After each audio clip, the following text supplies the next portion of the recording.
Yeah. Man, I do apologize if anybody was in and I cut you off. I think I was having some technical difficulties. There we go. What's going on, Zach? Glad to see you there, brother. Uh, Fell asleep on you last night, man, so I apologize about that.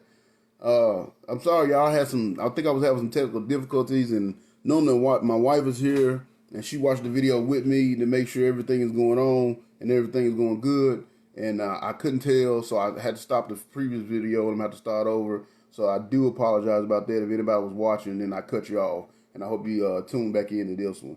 But so I'm gonna have to start all over again. Of course, in John Stewart, River Lake Baptist Church, on behalf of the Lost Sheep Ministry, and I was coming to y'all today to present part two of Haters Gonna Hate. Um, uh, we started looking at the life of Joseph on Monday, and we saw where his brothers, who he loved dearly, hated on him because he had big dreams of being successful, and he had favor on his life, and he always did the right things. And because of these things, they was hating on him a lot, and their hate caused him to be in a bad put him in a bad position. So we're gonna look at today. Last week we saw the hate. When we went over Monday, we saw the hate, but now we're gonna look at how do you handle the hate. What's the best? Because that's what determines your Christian walk. That's what determines your walk with God. Is how do you handle the hate? When the hate comes towards you, how do you handle? What is your attitude toward the hate? And that's what's going to determine where you at in your Christian walk, how you handle the hate. So first, like I said, I'm gonna do a review, and like I said, I apologize if I cut you off for the last video. Just think I was having some technical difficulties, but now it looked like it's running fine. So I do apologize for that. But I'm gonna do a review first, and then we'll pray and we'll get into the lesson. So again, and the reason why I'm doing this lesson is to help you see that no matter what you do in life sometimes, and especially the things that you do for God, there's going to be somebody somewhere that's going to hate you for it. And it's a bad thing. I don't know what it is about the human nature that makes that happen, but we have that. We have people. There are people that want to see you be successful. There are people that's going to push you forward. There's all people going to cheer for you when you're doing good. But we seem to have more people cheering for us to fail than we have for us to do good. So it's in the same dynamic of human nature that we have, but it happens. People hate to see you successful, especially if you're more successful than they are, or if you someone from like maybe the same background or same neighborhood or even the same household as them, and you kind of, because of your favor of God, your willingness to do the right thing, or because of your work ethic, you excel above them, and then instead of them congratulating you and trying to become like you, they hate on you instead. And we saw that happen with Joseph in the part one when we started Monday. So I'm gonna go review of what we did Monday, and then as it catches up to where we are today. And today, like I said, today is gonna focus more on how do you handle the hate. What happens when you keep the faithful attitude during the hate? That's what we're gonna focus on today. So when we looked at it Monday, we had 7 different things or 7 reasons people will hate on you, so to speak. Number one, we saw that a hater's gonna hate you for doing the right thing, especially when you somebody that's done some wrong in your past, maybe got a checkered past. Maybe had some. I know me, I had a drug problem, sold drugs for a little while. Women problem, womanized for a little while. I did that. I had things that I did in my past, but then I started doing the right thing, and because of that, people was hating on me because of that, and people will hate on you for always doing the right thing. We saw with Joseph. Joseph always did the right thing. He had a name. His brother was always hard headed. They was always somewhere doing things they weren't supposed to be doing. But Joseph, he determined that he was going to do the right thing. So because Joseph did the right thing, haters was hating on him. So you got to understand that's going to happen. A hater's going to hate on you when you do the right thing, but that shouldn't stop you from doing the right thing. Number 2, we saw that a hater's going to hate on you for the favor that God puts on your life. So we saw that Joseph, of course, because he always did the right thing, and he was his father's favorite, and his brothers hated him for that because he was his father's favorite. So they hated on him for that. But we saw again, we got to make sure that we continue to do what we're supposed to do. Just because somebody's hating on you that shouldn't stop you from doing what you're supposed to be doing to get God's favor in your life. So we saw number 3, we saw a hater's going to hate you because you dream bigger than them. You know, his brothers, Joseph had this dream that one day he was going to be over his brothers and his brothers going to bow down to him. And he told them his dream, and they started hating on him before it. And in fact, he said when they talked about the relationship between Joseph and his brothers, it said that they hated him so much that they could even speak peaceably to him. In other words, they couldn't even say a kind thing to him because they hated him so much because he always did what he was supposed to do. He had forgot his father's favor. He was his father's favorite, and he also had big dreams. And he told them his dreams. Instead of them encouraging his dreams and pushing him forward in his dream, they actually hated him because of his dream. So that's going to happen. A hater's going to hate. 4, we saw that a hater's going to hate you because you're successful. Joseph was successful in everything he did. Everything his father asked him to do, he did it without arguing with his father, without question. He did it. He was successful because of it. And again, that made his brothers hate him even more. So again, when you're doing something for God, when you're successful in life, when you're elevated, people have a tendency to look at you like you think that you're better than them, and that's not necessarily the case. You're just doing what you're doing. And the things that you're doing are bringing you the success and the favor in your life. And again, instead of people trying to find out the path that you're walking, try to walk that path with you, they hate on you instead. And we saw that's what happened with Joseph's brothers. So we saw they hated on him because he did the right thing. They hated on him because he had God's favor on his life. They hated on him because he had big dreams. They hated on him because he was successful. And number 5, we saw the other lesson we learned about haters.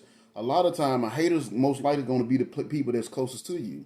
You know, it was his brothers that hated on him. His very own brothers, the guy that he loved. He was just trying to share his dreams and aspirations with his brothers, but they hated on him because of it. So we saw that was the 5th thing that we saw about haters. A hater's most likely going to be the very people that's closest to you.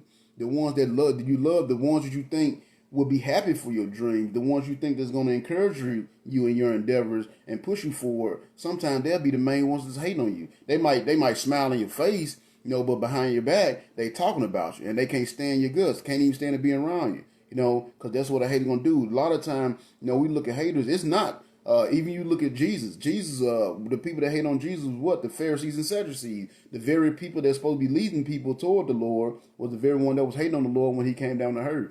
So the hater's going to be the one that's closest to you. If you're a Christian, you're trying to be a Christian, most likely the hater's going to be the very people in your church going to be the ones hating on you. The very people that are supposed to be your Christian brothers and sisters going to be the very ones hating on you. So the hater's going to be the ones that's closest to you.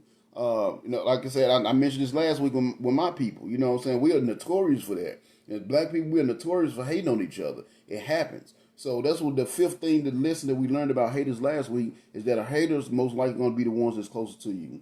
Number 6, we learned that a hater's going to hate you because you are where you're supposed to be at. You know, they're not where they're supposed to be at, so they'll hate you because you're always where you're supposed to be at. And again, we saw that with Joseph. Joseph was always where he's supposed to be at, and when he went to find his brothers, they weren't where they were supposed to be at. And he went back and reported to his father, of course, and they hated him for it. So that's going to happen. A hater's going to hate you because you're where you're supposed to be at, but still, that shouldn't take you out of you doing what you're supposed to do and being where you're supposed to be at. And then lastly, the 7th lesson that we learned about haters last week is a hater going to hate you for trying to be faithful to serve God. And we saw that with the Pharaoh's wife. No, of course, Joseph was put in charge of Pharaoh's household. Potiphar, I'm sorry. It was Potiphar. He was serving Potiphar at the time. He was put in charge of Potiphar's household. And what happened? You know, everything was going good. And then Potiphar's wife saw him and wanted to come and hook up with him. And she came and, you know, made advances to him, but he wouldn't give in to it. So what did she do? She stole it. She took his shirt when he tried to run off from her. She took his shirt or whatnot and started screaming and said that he tried to rape her. And then, of course, that upset Potiphar, and he ended up being thrown in prison because of it. So when he was trying to faithfully serve God, he even told him when she made the advance, he said, look, my master's made me master of everything except for you. I can't touch you because you're his wife. You know, why would I do such a thing? That'd be such a travesty against God. And, you know, she just wouldn't have it, and she hated on him. So a hater's going to hate. So that's what we got to understand. We saw the hate last week. They hated on him because he did the right thing. They hated on him because he had God's favor on his life. They hated on him because he had big dreams. They hated on him because he was successful. They hate on him because he was always where he was supposed to be. And they hate on him because he was trying to faithfully serve God. And the people that was hating on him was the ones that was closest to him. So that was from last week. But we also saw 5 rewards of staying faithful during the hate. Joseph stayed faithful, and the Lord blessed him because of it. And the first thing we saw, God's grace and God's blessings. Because everywhere Joseph went, even when he was in slavery, he was the favorite. He was the one that stop. Girl. Not doing anything. He was the one that God showed favor on him, and he showed the blessings on him. They showed the blessing on. Even though he was in bad positions, he was always put in a position to take care of the household. Potiphar, like I said, he was sold as a slave to Potiphar. Then Potiphar put him in his house, and soon as Potiphar put him in charge of everything started running smoothly. So we saw he still had God's grace and blessings because he stayed faithful to the Lord. We saw he had God's favor on him. We saw he had God's power. Every time he went somewhere, God's power was evident, and he got elevated higher and higher in position, whatever position he was in.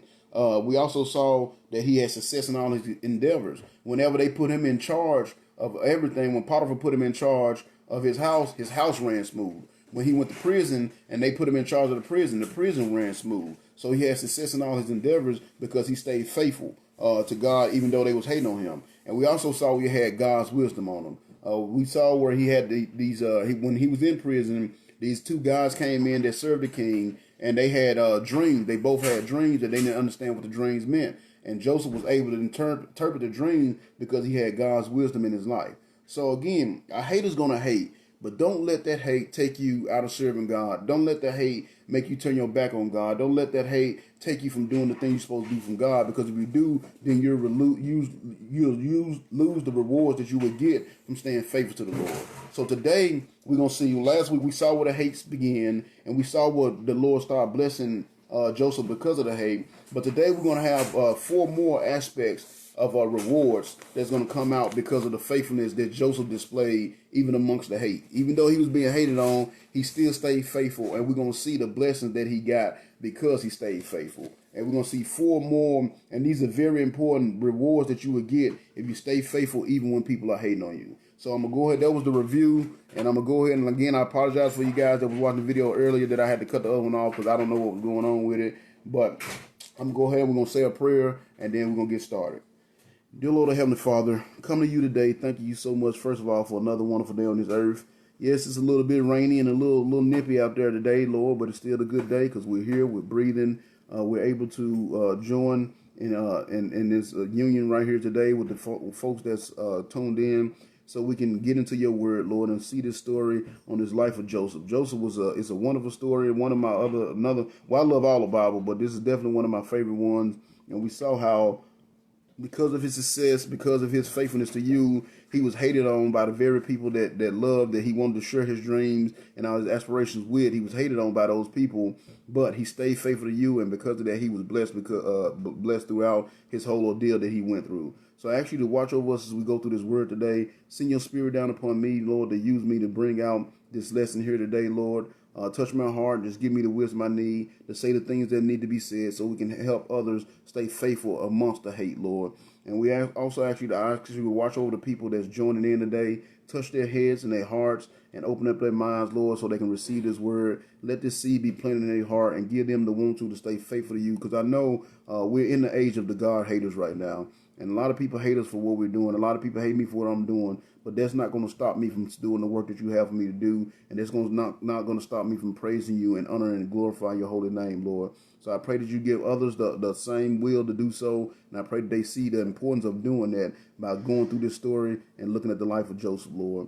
I just thank you for your word. Thank you for guiding our hearts and our minds. Thank you for guiding our steps. And thank you for leading us to your word, and letting your word lead us to where we need to be so we can have that close relationship with you. And I just pray you be with us tonight as we go through this lesson. We love you and thank you for everything you've done and given. And say this prayer in your wonderful Son, Jesus' name. Amen. All right, so again, so now we've seen the hate. We've seen what the hate led Joseph to. At this point, he's in prison. Now, at this point, it's probably been about 10 years, I would say, since Joseph was sold into slavery, and since he was a slave in Potiphar's house for quite some time, and now he's in prison. And I say it's probably been around 10 years. They don't give the exact dates, but I'll say it's been about 10 years since all this has happened. So it's 10 years later. He's still in the land of Egypt. He's still in prison at this point. But then God started to elevate him. He stays faithful. A lot of us, we have bad stuff happen to us. We lose certain things or things don't go our way. The first thing we want to do is get upset at God and get out of God's will. And we want to get go and start getting upset at God. Why did God do this to us? Why he put us here? Why he put us there? But Joseph didn't do that. He stayed faithful. And because he stayed faithful, God is going to start to elevate him through all this. And like I said, it's been 10 years. And that's one thing that's that we have this microwave Christianity. When we want God to do something for us, we want him to do it immediately. But here we have Joseph, where it's been 10 years, about 10 years that he's been a slave in this foreign land, and he's been living in this prison, but yet he still stays faithful to God. So what we're going to be at today is in chapters 41, 42, 43, and 44. And we're going to start with Pharaoh having his dream, and we're going to see the Lord going to start to really elevate Joseph because of his faithfulness to him, even though he was being hated on and he was in this bad situation for no reason. So starting chapter 41, and again, I'm going to read out the New Living Translation version. I do believe in the King James. I always have to say that, but I do the New Living Translation because that's what this ministry is focused on, helping people that maybe uneducated, maybe dropped out of school, maybe didn't go to college, or maybe just don't understand the word, haven't been in the word. So I do the New Living Translation because it just put it in plain English, and I don't have to explain everything. But that's the point of my ministry, is to reach out to those that feel they are so lost or so far away from God they cannot do nothing for God. And I want to let you know that God still loves you and do things and can still do things for you if you remain faithful. So we're going to start in chapter 41. Of course, I'm reading out the New Living Translation. So it starts off by saying 2 years later. Now, what that means, in case you didn't catch the lesson, the first lesson, like I said, Joseph was in prison. These two guys, the king's cupbearer and the king's baker, was in prison as well. Joseph was put in charge of them, and they had this bad dream one night, and they didn't understand what the dream meant. So and Joseph, the next day when they woke up, Joseph saw they was looking like they was a little distressed, and he asked them what was going on, and they both told him, "Hey, we had this dream." And he said, "We have nobody to interpret it." And then Joseph said, "Well, interpreting dreams is God's business, so tell me," because he knew he was a man of God and he had God's wisdom on him. So they both told him the dream, and the cupbearer dream meant that, and I'm not going to go through the whole thing to belabor the whole thing, but the cupbearer dream basically said that in 3 days, the Pharaoh was going to pull him out of prison and give him his position back.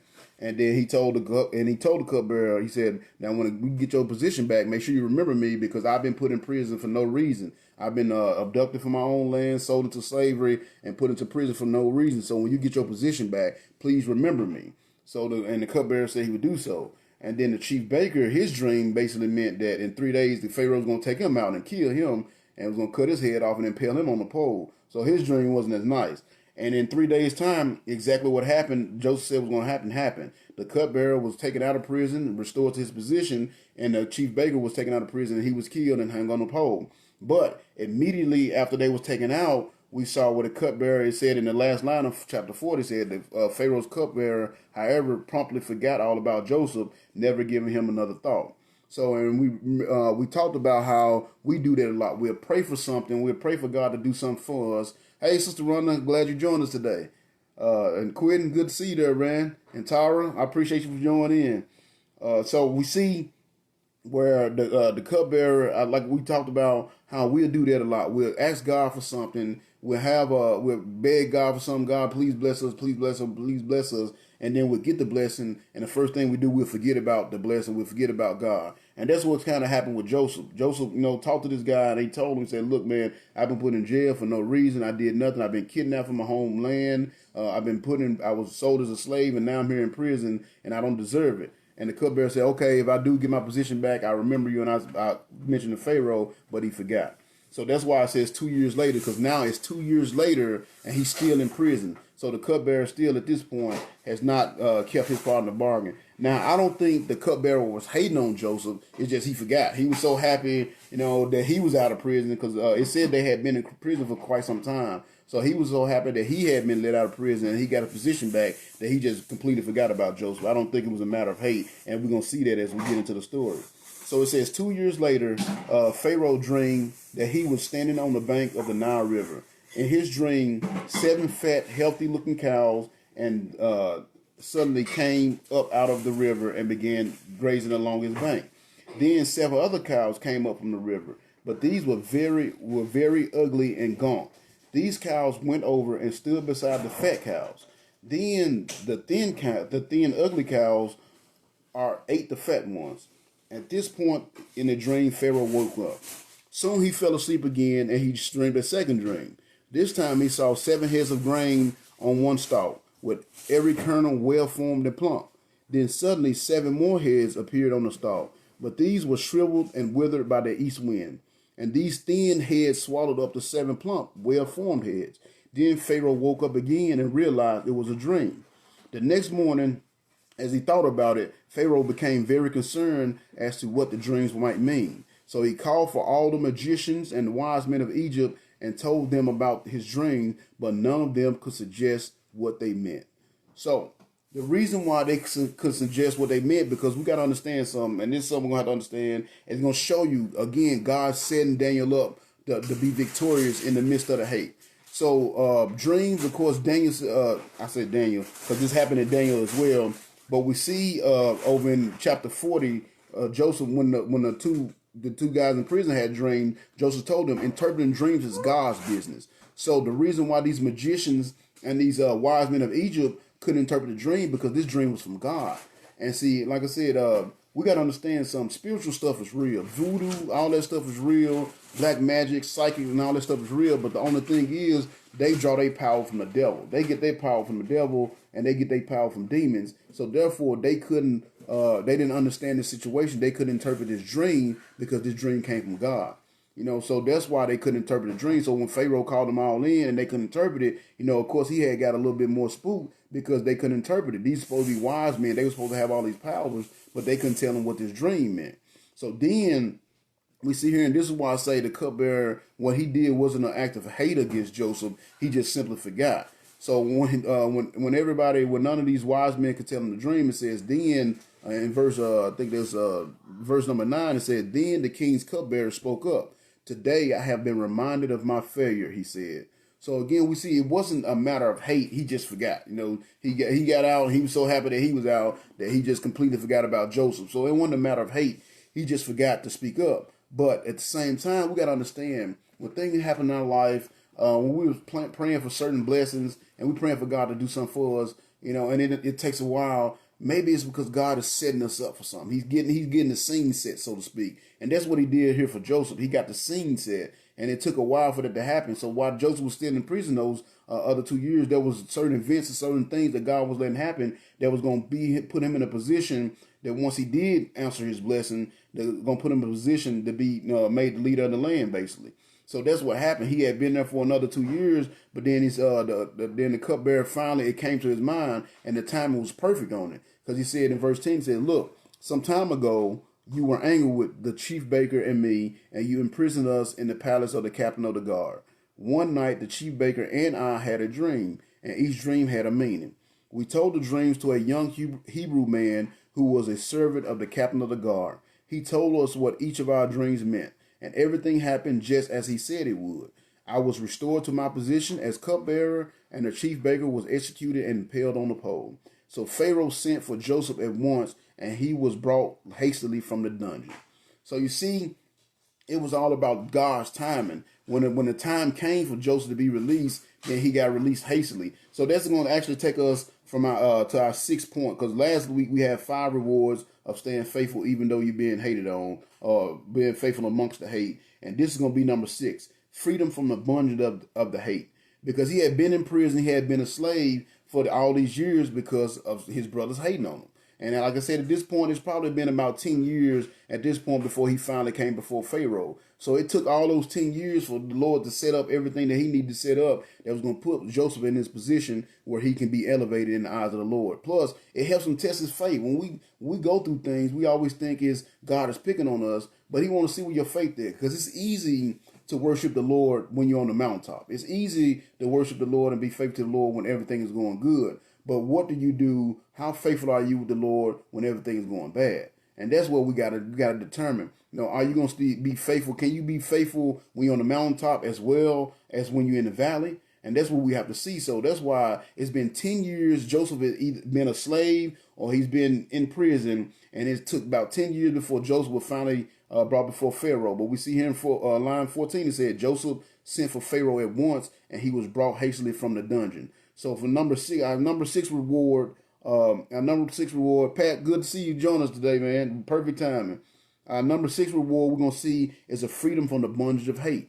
A hater's going to hate you. A hater's going to hate, but the Lord can free you from that bondage of hate. And I say that bondage of hate because a lot of time when we got people hate on us, it determines what we do. It changes our attitude. If we know somebody's hating on us because of our clothes, then what we start doing? Posting us in nice clothes on Instagram. If you see people hating on us about we try to get even. And that's what we do. But see, when you put it in God's hand, God will free you from that bundle of that hate. And that's what he did here with Joseph. Joseph had been in prison, been a slave and in prison for the last 10 years. But finally, when the time came, the Lord freed him for that. And the way the Lord freed him was because Pharaoh had this dream. He didn't understand it, and nobody could interpret the dream, but Joseph could, because what it says, interpreting dreams is God's business, and Joseph was God's man in this land of Egypt. So when this dream happened, naturally it set Joseph up to be in a position to be successful. So like I said, we're gonna start seeing these rewards. Some of the rewards that we talked about Monday is gonna come up again today. So Pharaoh sent for Joseph, and he brought him hastily from the dungeon. He said after a quick shave and change of clothes, he went in and stood in Pharaoh's presence. I had a dream last night, Pharaoh told him, and none of these men can tell me what it means. But I have heard that you can interpret dreams, and that is why I have called for you. So that's our 4th reward, elevation. So this man went from being, now let's look at the sequence of events. He was the favorite in his house, and when he was at home, he was the favorite of his dad. So that was kind of a high position. He was his dad's favorite. So he went from being his favorite, but he was hated by his brothers, of course. And because of his brothers' hate, they sold him to slavery. So he went down a peg, of course. And then even though he was sold in slavery, God still elevated him some more, made him the captain of Potiphar's house pretty much. And then because of his Potiphar's wife hating on him, he got thrown into prison. So we see more. He got to take down another peg. So he went from being the favorite in his dad's home to being a prisoner in prison. And now he's standing in the prison of Pharaoh. See, that's elevation there. That's elevation from God. He went from being nothing, nobody, basically, to being in the very presence of the king of Egypt at the time. And now you got to understand, too, this is Egypt during its heyday. So Egypt was, at this point, was like the center of the world. Most of the stuff that happened in the world at this time came from or went through Egypt at some point. So at this point, this was Egypt in its heyday. This was before, of course, the plague and all that stuff. So at this point, Egypt was the center of the world. So this man went from being a nobody, a prisoner, a nobody, to standing in the presence of Pharaoh, and he got the Pharaoh asking him for a favor. See, that's elevation. That's our 7th reward for staying faithful to God, even though you're in the midst of the hate. God will elevate you. And then also, the number 8 is the very next one. You're going to see that Joseph had a humble heart. And number 16, it says, Pharaoh said, look, I had this dream. I need you to interpret it for me. And then number 16 said, it is beyond me it's beyond my power to do this, Joseph replied, but God. And that's that. And again, this story mirrors a lot of Daniel, because Daniel kind of did the same thing. He said, but God. So in other words, he said, look, I can't do that. No, but God will give me the power to do that because my faith is in God. So that's why he said, look, it's beyond me to have the power to do this, but God, replied Joseph. He said, but God will tell me, because of God will tell you what it means, and he will set your mind at ease. So again, we see right there in this first little paragraph right here, where Joseph first talked after being released from prison after 10 years, we saw that he was free from his bondage of hate. We saw that he was elevated because now he's in the presence of Pharaoh. And now we saw also that his heart is humble. He had a humble heart because he kept his faith in the Lord. So in verse 17, it says, so Pharaoh told him the dream. He said, I was standing on the bank of the Nile River, he said. Suddenly, 7 fat, healthy-looking cows came up out of the river and began grazing along its bank. But then 7 other cows came up from the river. They were very thin and gaunt. In fact, I've never seen such ugly cow animals in all the land of Egypt.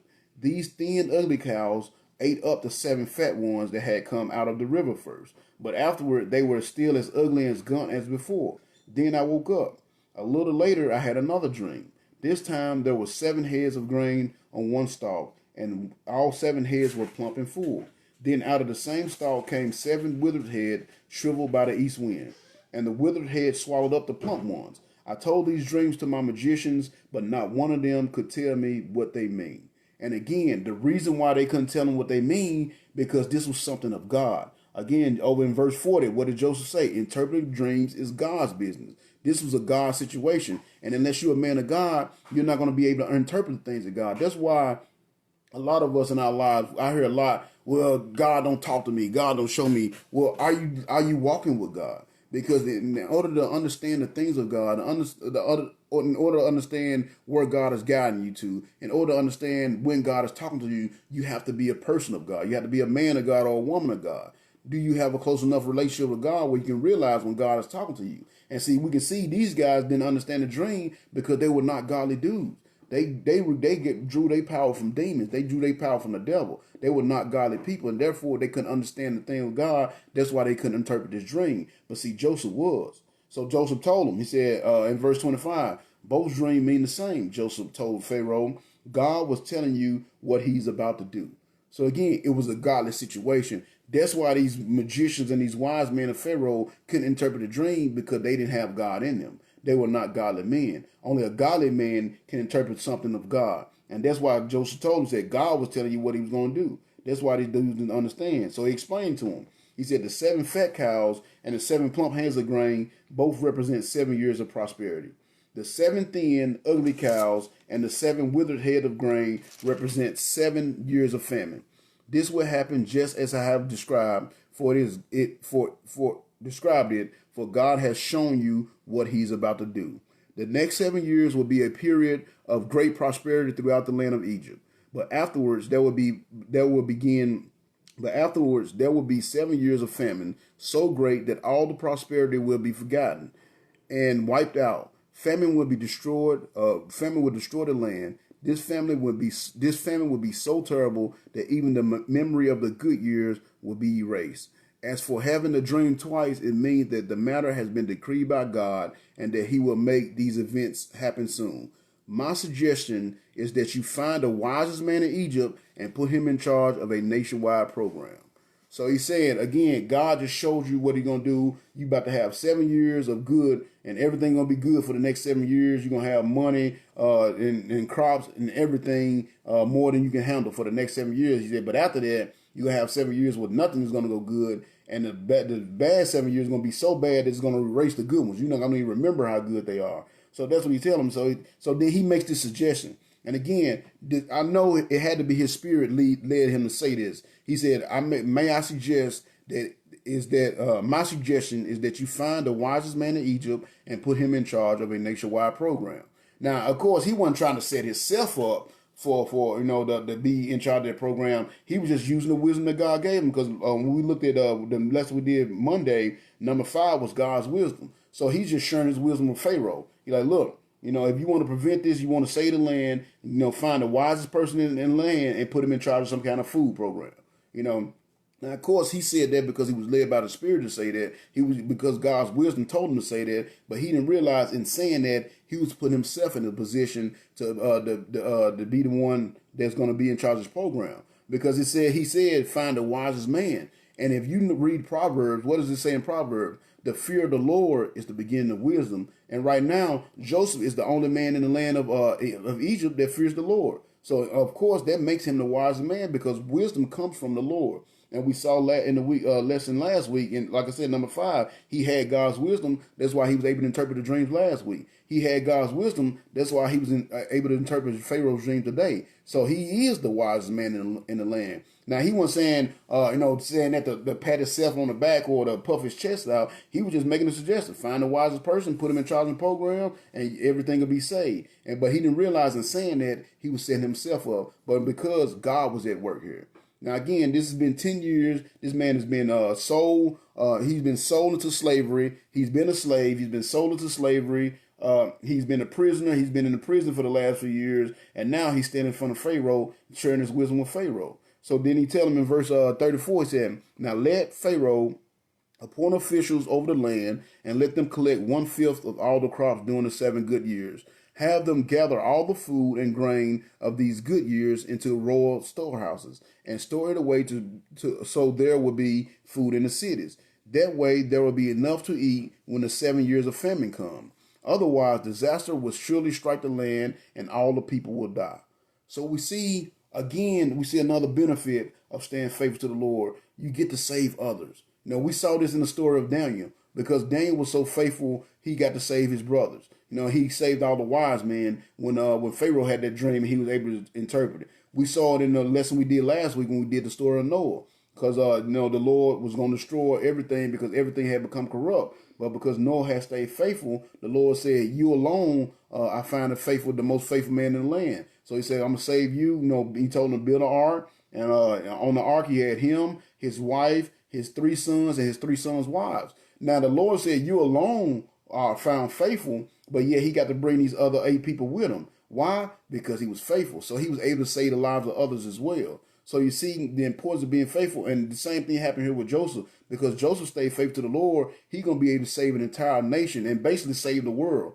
Because like I said, Egypt was the center of the world at this point in time, in this point of history. And he's going to be able to save that nation, therefore saving the world because of his faithfulness to the Lord, even though he was being hated on. He was in prison, a slave right now because he had been hated on, but he never got upset at God because of it. He never turned his back on God because of it. He never got mad at God because of it and like, "Man, God, I can't believe you did this." Because Joseph had always did what he was supposed to do. He was always where he was supposed to be at. So what he was going through was definitely undeserved, but yet he was in it anyway because God was putting him in a position to be something greater than he knew what he can be. Now, God had gave him a dream that he was going to be something great one day, and his dream is what started all this, but he didn't realize how it was going to play out, and he didn't know that God's hand was at work.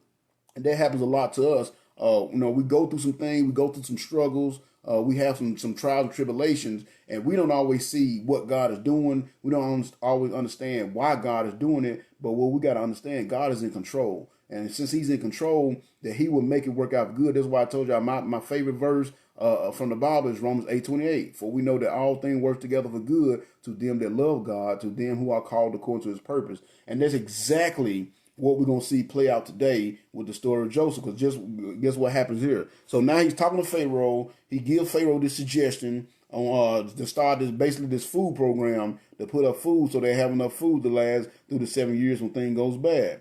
So it says in verse 37, we see again, last week when we went over the lesson Monday, our number 2 reward was God's favor. So we're going to see that again pop up right here because it says in verse 37, Joseph's suggestions were well received by Pharaoh and his advisors.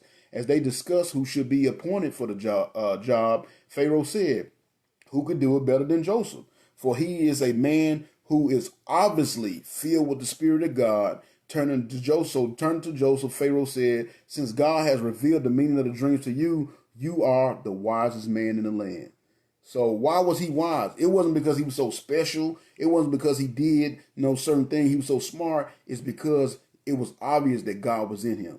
It was obvious by the way he lived, by the way he did. Again, look at the situation he was in. You can tell obviously that he was a man of God. God was with him. And Pharaoh saw again this pagan man that worshiped all kind of idols. Because Egyptians, they worshiped a lot of idols, and that's actually what got Israel in trouble because they was worshiping idols of Egypt. After being there for so long, but they worshiped idols. They worshiped many gods.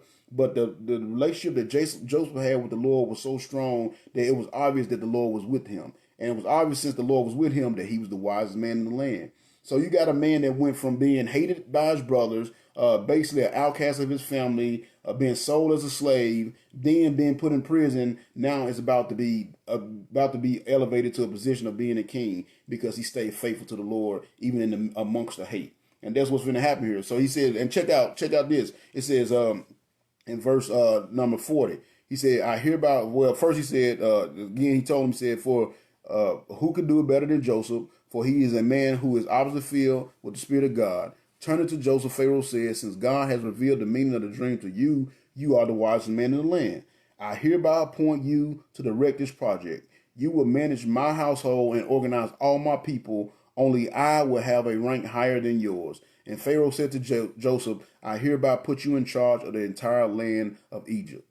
So you see, You see there what happened there? Because he stayed faithful amongst the hate. He didn't get upset at God. He didn't turn his back on God. He didn't get mad at God because of the thing that he was going through. Because he stayed faithful, he went from being a slave to a prisoner to the second most powerful man in the world. See, that all comes from God. That's all comes from God. You see what I'm saying? And again, that's our seventh reward, elevation.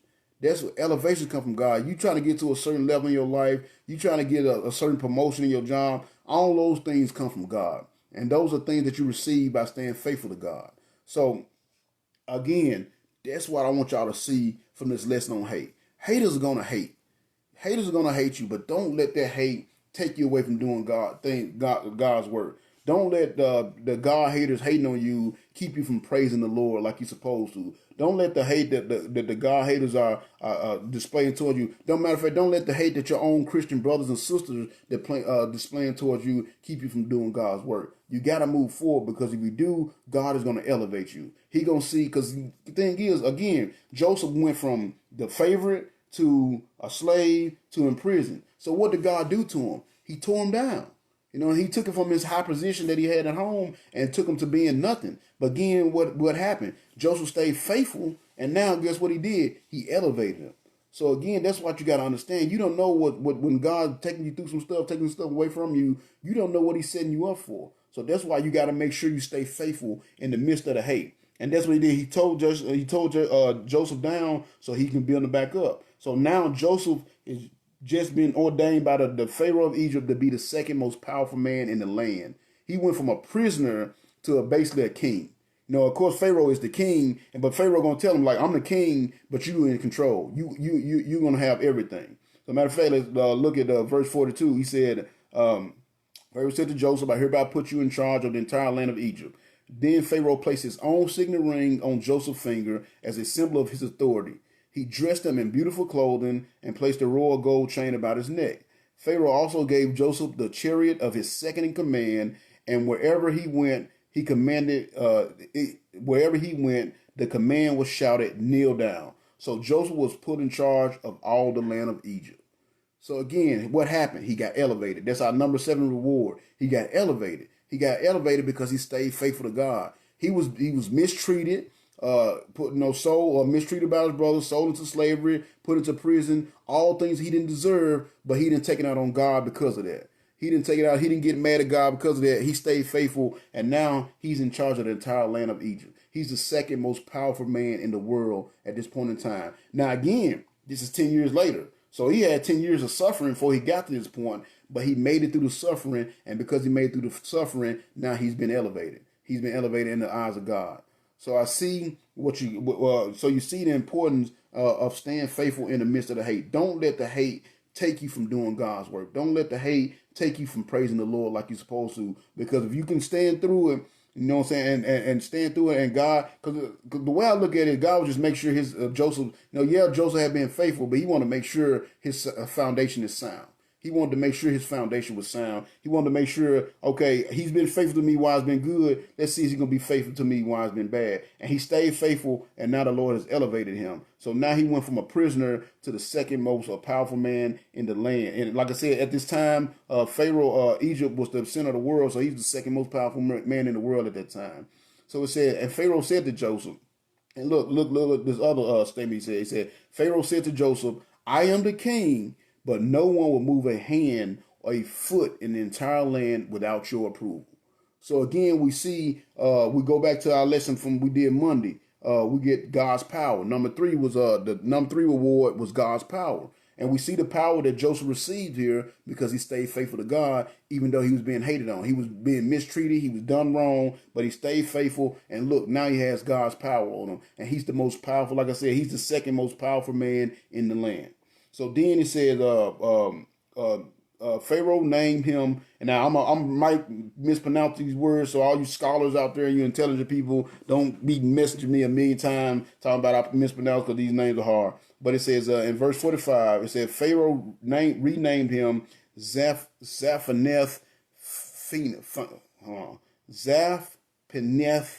Pina, and gave him a wife, a young woman named Asenath, the daughter of Potiphera, priest of Heliopolis. So Joseph took charge of the entire land of Egypt. So he got promoted, he got him a wife, and he was put in charge of the entire land of Egypt. Now I said he was 30 years old when he entered the service of Pharaoh, the king of Egypt. And when Joseph left Pharaoh's presence, he made a tour of the inspection throughout the land. And sure enough, for the next 7 years, there were bumper crops everywhere. During those years, Joseph took a portion of all the crops grown in Egypt and stored them for the government in nearby cities. After 7 years, the granaries were filled to overflowing. There was so much grain, like sand on the seashore, that he could not keep track of the amount. During this time, before the arrival of the first famine years, two sons were born to Joseph and his wife, Asenath, the daughter of Potipharah, priest of Heliopolis.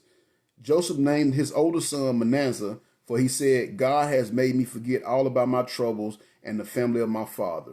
So again, all these years later, he still didn't blame God. He said, look, I put my faith in God, and God made me forget all of my troubles. And that's what we got to do when we got these problems and these troubles going on. We got to put our faith in God. Because when we put our faith in God, he'll make us forget it because he'll remind us of how good he is. And I think that happens to us often. We forget how powerful God is. We forget how good God is. And we've seen God do so much for us in our lives. Just the year before he did some mighty thing, but then now we on this year, we're like, okay, well, God gonna do it this year. We're so quick to forget how good God is. We're so quick to forget how much God has done for us and how much he does for us on an everyday basis. If you awoke right now and you listen to my side of my voice and you're able to walk around, you're ready to do things, you might not have the money that you want. You might not have the house that you want. You might not have the car that you want, but you got God's blessing on your life because you're still alive. You still have the opportunity to go out and get those things and you put forth the effort. And we're really bad about forgetting that, but Joseph never forgot that, and we can see why God blessed him in the way he did. He said, God has made me forget all about my troubles and the family, my family and my father. Then it said in verse 52, Joseph named his second son Ephraim, for he said, God has made me fruitful in this land of my suffering. So you see, he was still suffering in his mind. He was still suffering because you got to understand something. From the time that Joseph's brothers sold him into slavery, he never returned to his homeland. You never see anywhere in the Bible where he returned to his homeland. Now his family came to him because the land was in such a bad famine or whatnot, but he never got to see home again. Could you imagine that? Like me, I'm from Memphis and I live in New Johnsonville, and I don't get down to Memphis often, but I do get down there, try to get down at least once a year, to go see my family and everything. But I could imagine, once I moved up to Nashville, never getting to go back to Memphis ever again. You know what I'm saying? And that's what happened to him. Once he left, once he was sold into slavery, he never got to go back home. So technically, even right now, yeah, he's the second most powerful man in Egypt, but he's still technically a slave. So he said, God has made me fruitful in this land of my suffering. So he saw that, yeah, he was suffering. Yeah, he was done wrong. Yeah, he was hated on, but God still blessed him because he stayed faithful to the Lord. And that's why he named his kids these godly things. The first one he named, again, he said Manasseh, because God had made me forget all about my troubles and the family of my father. And then the second one he named him Ephraim, because he said, God has made me fruitful in the land of my suffering.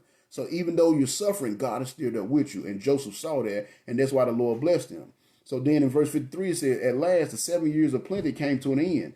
Then the 7 years of famine began, just as Joseph had predicted. There were crop failures in all the surrounding countries too, but in Egypt there was plenty of grain in the storehouses. And why was that? Because there was a man of God in Egypt. There was a faithful man in God in Egypt, and because there was a faithful man of God in Egypt, there was food in Egypt. Egypt was saved because Joseph stayed faithful, even though he was in this land of suffering, because that's what he called it. He said, my land of suffering. So even though he was suffering, he stayed faithful. Even though he was done wrong, he stayed faithful. Even though he was hated on, he stayed faithful, and the Lord blessed him because of that. And he was able to save an entire nation and basically save the world. Because, like I said at the beginning, and at this point in time, Egypt was the center of the world. Everything went through Egypt, and because he was able to stay in Egypt, he was essentially able to save the world, and he did it all because he stayed faithful to God, even though he was suffering. Even though he was in a bad situation that he did not deserve. He really didn't deserve this. He was doing everything he was supposed to do, but because his brother was hating on him, he was put in this position. So then in verse 59, it says, now throughout the land, the people began to starve. They pleaded with Pharaoh for food, and he told them, go to Joseph and do whatever he tells you. So again, we see that reward from last week, from Monday's lesson, where we see God's power. That's the power that he had. He was elevated because he stayed faithful to the Lord. And we see that. We see this power. And he said, go do whatever Joseph told you to do. Joseph was in charge. Joseph was in charge of the entire land, even though he was a slave. And even though he was a slave and a prisoner, now he's a king because he stayed faithful to God, even through the bad. And that's what we got to do as Christians. That's why, again, I'm doing this lesson with y'all. And I want y'all to know, you're going to be hated on. Times are going to be difficult. Bad things are going to happen. But man, you got to stay faithful. You got to stay faithful. If you can remain faithful through the bad times and the hard times, God will bless you in a mighty way, and he will elevate you just like he did Joseph. So it says, throughout the land of Egypt, because people began to starve, they pleaded with Pharaoh for food, and he told them to go to Joseph and do whatever he tells you. So with severe famine everywhere in the land, Joseph opened up the storehouses and sold grain to the Egyptians. And the people from surrounding lands also came to Egypt to buy grain from Joseph because the famine was severe throughout the world. So you see, this man, because he stayed faithful, been in prison for 10 years at this point. Now, this 17 years later, because the 7 years of plenty is ended. So at this point, it's 17, at least 17, somewhere between 17 and 20 years, this man has been away from his homeland as a prisoner and as a slave, basically. But he stayed faithful to the Lord, and because of that, he was able to save the world. Because it said the famine was severe throughout the world. So it wasn't just Egypt. It was everywhere in the surrounding counties. Now, what we're going to see, and when some of y'all want to hear when I first started, and I told you, what we're going to see in this lesson today is we're going to see the attitude to have during the hate. How are you going to treat the people that's hate on you? Your attitude toward them is what's going to determine what kind of Christian you are. Do you want to be vengeful? Do you want to get out there and you want to embarrass them because they embarrassed you? Do you want to make them feel bad because of what they did for you? If you're vengeful, then you're not walking a good Christian walk. That's not a good Christian walk. What you're supposed to do, just stay faithful to God and put it in God's hand. And we're going to see what happened when you put it in God's hand, like what Joseph did. The Lord will make the situation happen where he will put your enemies in your power. And then you got to determine what you're going to do with them. And that's exactly what's going to happen here with Joseph. His brothers hated on him, and guess what's going to happen? They're going to end up in his power. So we're going to start chapter 42, and we're going to see what happened. Like I said, I love the story because the way God set everything up and the way everything played out, it was just magnificent. And I love the way that Joseph maintained his integrity through all of it. Now, he's going to put his brothers through some stuff, but it's not going to be out of vengeance. He's going to be testing them to see how they the same. Because at this point, it's going to be about 20 years. Like I said, it's almost 20 years since they last seen him. So the things that he's going to put them through, he's not going to put them through out of vengeance and spite. He's going to put them through to see, are they the same low-down scoundrels that sold him to slavery all those years ago, or have they changed? Have they matured as men? And see, that's why God put us through some things too, to see, are we the same low-down rascal that we used to be, or have we changed and we matured as men, and we're worthy of his love and his faith, and his grace. So that's what's going to happen here. So in chapter 42, it says, when Jacob heard that there was grain available in Egypt, he said to his sons, why are you standing around looking at one another? I have heard that there is grain in Egypt. Go down and buy some for us before we all starve to death. So Joseph's 10 older brothers went down to Egypt to buy grain. Now Jacob wouldn't let Joseph's younger brother Benjamin go with them, however, for fear that some harm might come to him. So that shows you right there that Benjamin, now that Joseph is gone, now that his other brother Benjamin is now his dad's favorite. So that kind of gives us a little intel into the story, a little inside look into the story. So we see now he's he's the favorite. So Joseph's going to check and see, now are they going to do the same thing to him like they did to me? Because they hated me because I was dad's favorite. That's why they sold into slavery. Are they going to do the same thing with my brother? Are they going to still treat my brother the same way they treated me, or have they matured? Have they grown? So so when him saying that's why Jacob didn't send Benjamin along. So it shows you that now that Joseph is gone, Benjamin is not a favorite. So are the brothers still gonna hate on their brother, their little brother, or have they grown and matured? So it says, so Jacob's sons arrived in Egypt along with others to buy food, for the famine had reached Canaan as well. Now, since Joseph was the governor of all of Egypt and in charge of the sale of the grain, it was to him that his brothers had to come. How about that?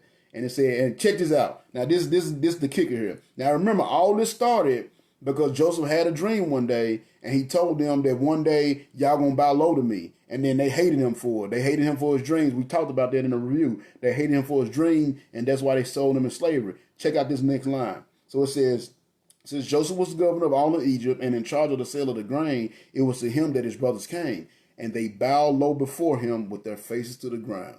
So just like the Lord said was going to happen, it happened. They came and they bowed low before him willingly. You see? So that's our number 9. Number 9, that's our ninth reward for the day. I told you I was going to be 4 more rewards. If you put your faith and trust in the Lord will give you victory over your haters. And not in the sense like, I got you, I'm better than you. No, he put his haters, because again, it says, because he was the governor, it was him that his brothers came to. So now he's in that very position that he had the dream that he was going to have, that he's in that position. And now, just like in the dream where his brothers bow low to him, guess what? They're bowing low to him willingly. And this ain't the first time they're going to bow low to him. And that's the funny part about the whole story. But we see here, if you put your faith and trust in Christ, in God or Christ or the Lord, whichever we want to call it, then he will give you victory over your haters.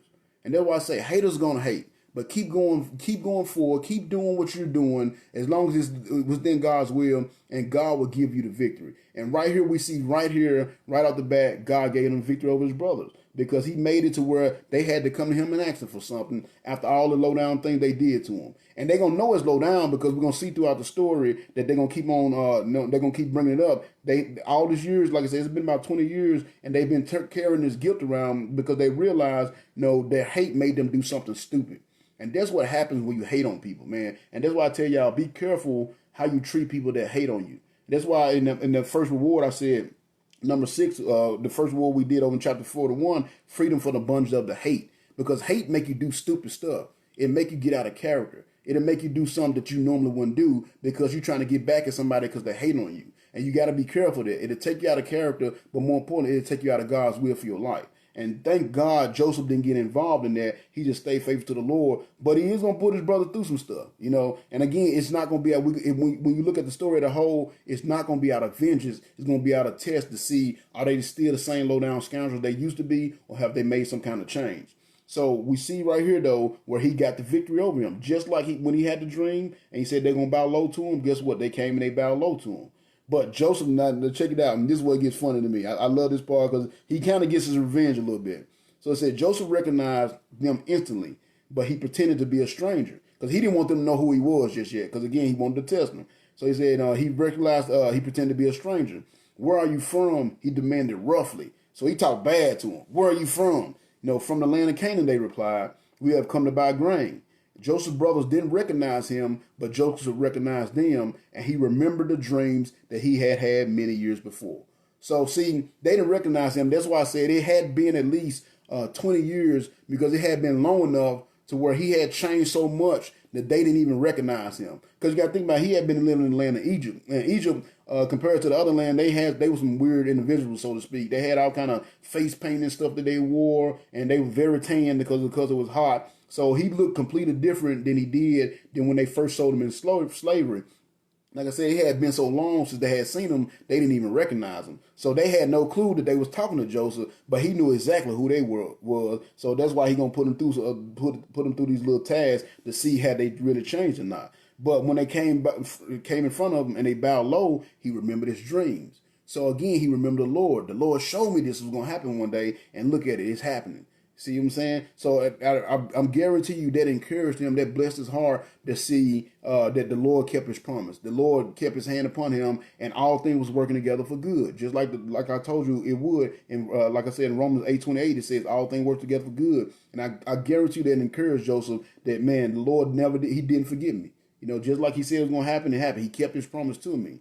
And it encouraged me. Like when I see you guys on here listening to me, and I know I got a bad habit of rambling on long, but people staying in the whole time, that encourages me. I got my boy Jaden. Jaden, glad you showed up today, man. The young kid I used to talk to back in the day. We ain't talked in years, and now he's in here listening to me. That encourages me. So, you know what I'm saying? So when you're doing stuff for God and you see stuff like that happen, it encourages you. So when he stayed faithful to God, and he saw that the Lord put his brothers right before him, just like he said in the dream, I bet that was encouraged to Joseph. That lifted his heart. But again, he had to put him through this test. So when he talked to him, he said, you are spies. You have come to see how vulnerable the land has become. No, my Lord, they exclaimed. So again, all this started because he told them one day that they were going to bow down to him and they got upset and they hated on him because of his dream. And now, not only did they bow down, they even call him Lord. Now, of course, they don't realize it, what they're doing, but they're doing exactly what Joseph said was going to happen. You see, so had they just, had that, they just encouraged his dream and encouraged him to keep going forward and doing what he's supposed to do, they wouldn't have to go through all what they're going to go through. But because they started hating on him, that's why they went through what they went through. But Joseph stayed faithful, and God blessed him, and now he's getting victory over his enemies. Now he got his haters in his hands, so to speak, and watch what they do to him. It's really a funny story. I love it. So it says in verse 10, "No, my Lord," they exclaimed, "we have come to buy food. We are all brothers and honest men, sir. We are not spies."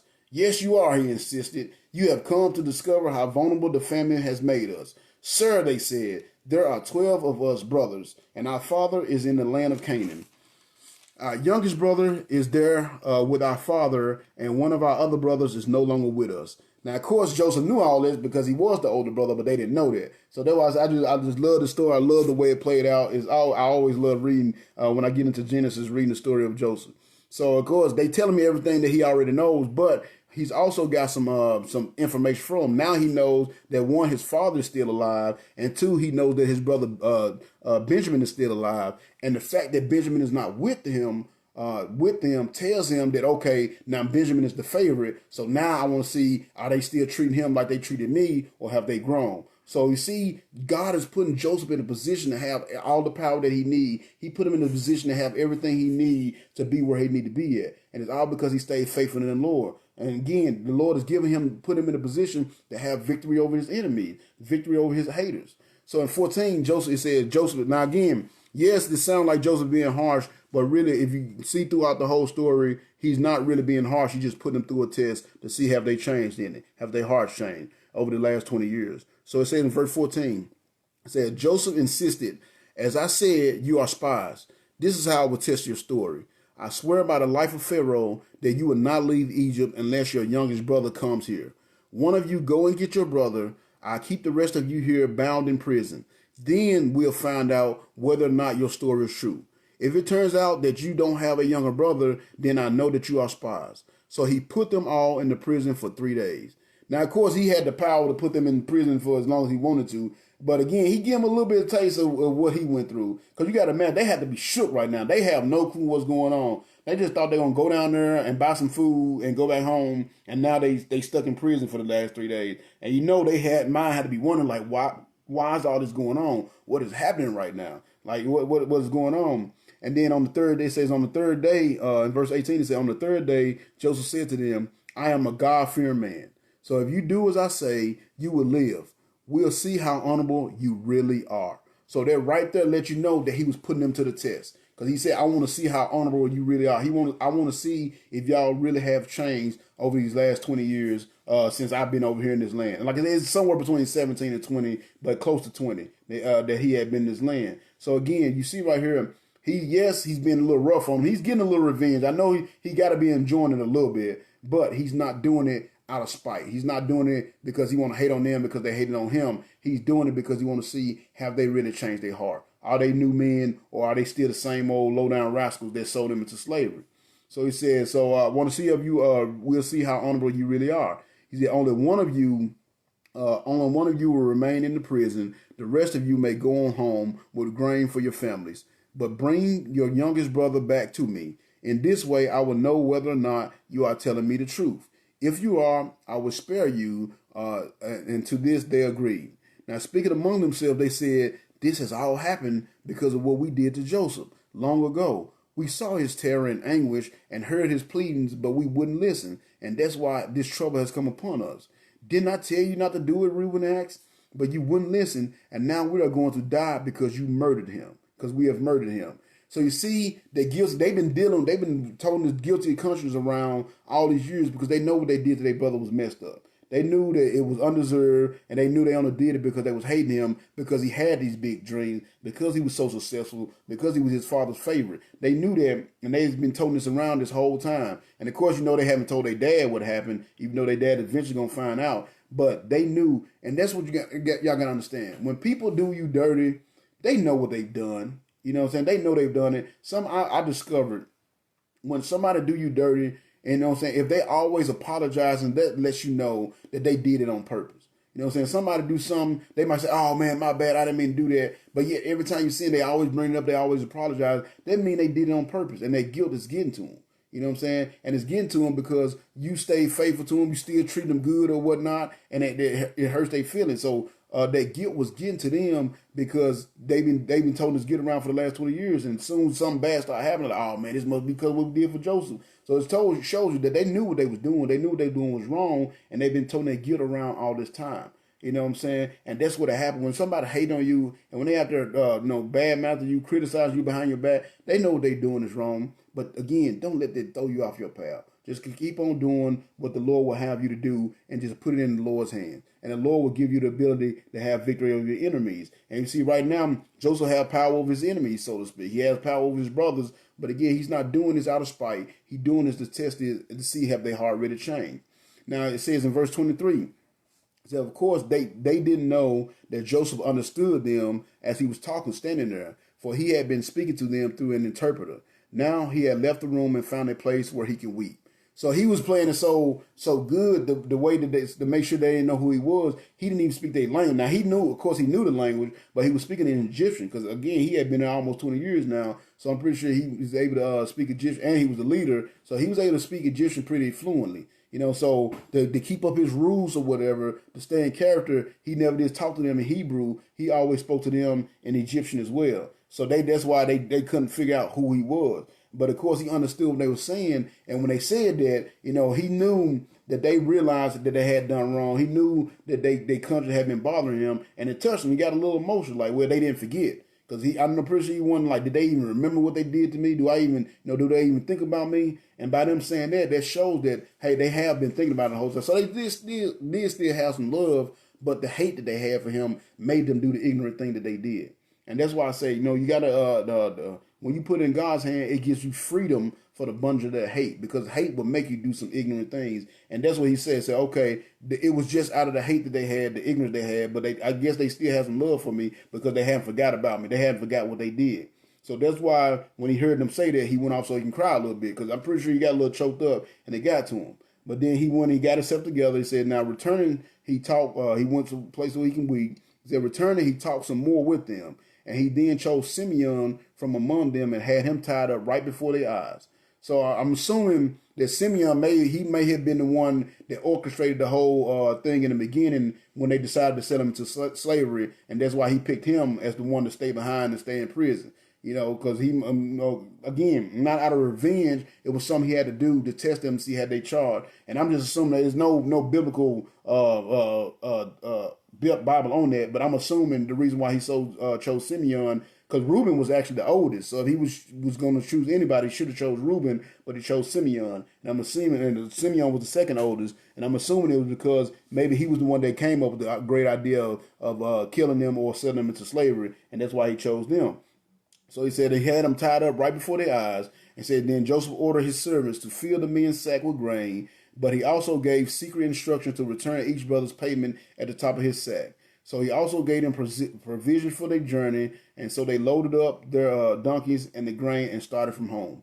So you see, he took care of them. It shows you that what he was doing was not out of hate. Because if he was out of hate, he wouldn't have gave them anything for the journey home. He just gave them what they paid for and took their money and sent them on their way. But it shows you that he still had love for them. He wasn't doing this out of a place of hate. He wasn't doing this out of a place of vengeance. He was doing it out of necessity. I need to see, because he knew that once he brought them into Egypt, the power that they was going to have. And he didn't want to give that power to somebody that wasn't worthy of having it. Again, the same thing God does with us. That's why he tears us down to build us back up. He want to see, are we worthy of having that power that he's going to bless us with if we stay faithful to him. And that's why he tears down to see if we'll stay faithful in the good and the bad. And that's what he did. He tore them down. He basically tore his brothers down to see if they're going to be faithful enough to handle the power that they're going to have. Because once they come back to Egypt, of course, when people find out they're Joseph's brothers, they're going to have all kind of power and have all kind of access to things. And he want to make sure they're worthy of it. He don't want to give that power to the same scoundrels that sold him into slavery because they hated on him. So you see, everything he's doing is not out of vengeance, not out of upset. He's still taking care of them, but he has to see have their hearts change. So in verse 27, it says, but when they stopped for the night, because he loaded them up and sent them on their way, and they started home. So they loaded their donkeys with the grain and they started home. It He said, but when they stopped for the night and one of them opened up his sack to get some grain to feed the donkeys, he found his money in his sack. Look, he exclaimed to his brothers, my money is here in my sack. They were filled with terror and said to each other, what has God done to us? So again, that's that, sorry about that, y'all. Again, that's that guilty conscience messing with them because they know what they did was wrong. And now they feeling like everything they doing is God getting back at them for what they did. And in kind of way it is, but it's just God, Joseph is putting them through this test. But kind of God is getting back at them because he put him in Joseph's power. But Joseph is a good man of God. He's a good, loving man. He's a kind man of God. And he's just going to put them through this test so he can see how they change heart. But so in a way, God is getting back at them, but it's not going to be bad. The way it worked out in the end is going to be a wonderful story in the end. But like I said, Joseph not doing the things he's doing out of spite. He's doing the things he's doing to test his brother, see has their heart changed. So he said in 29, verse 29 says, so they came to their father Jacob in the land of Canaan and told him all that had happened. The man who is ruler over the land spoke roughly to us, they told him. So again, Joseph was in character. He was talking bad to him, because he wanted them to believe that they was in trouble. They was in deep trouble. And you know what I'm saying? He wanted to kind of mess with them a little bit. And you really look at it, this is like the ultimate prank, the ultimate episode of Punk, because they really felt that their lives was in danger. Their lives was in jeopardy, and their families was in jeopardy because of this thing that they had did a while back when they sold Joseph to slavery. And you can see that's why they keep on saying, what has God done to us? God is getting us back because they know what they did was a bad thing. It was pretty messed up. So so when they went back and told their dad everything that happened, and said, the man talked rough to us. So he took us for spies. But we said we are honest men, not spies. We are 12 brothers, son of one father. One brother has disappeared, and the youngest is with our father in the land of Canaan. Then the man, the ruler of the land, told us, this is the way I will find out if you are honest men. Leave one of your brothers here with me and take grain for your families and go home. Bring your youngest brother back to me.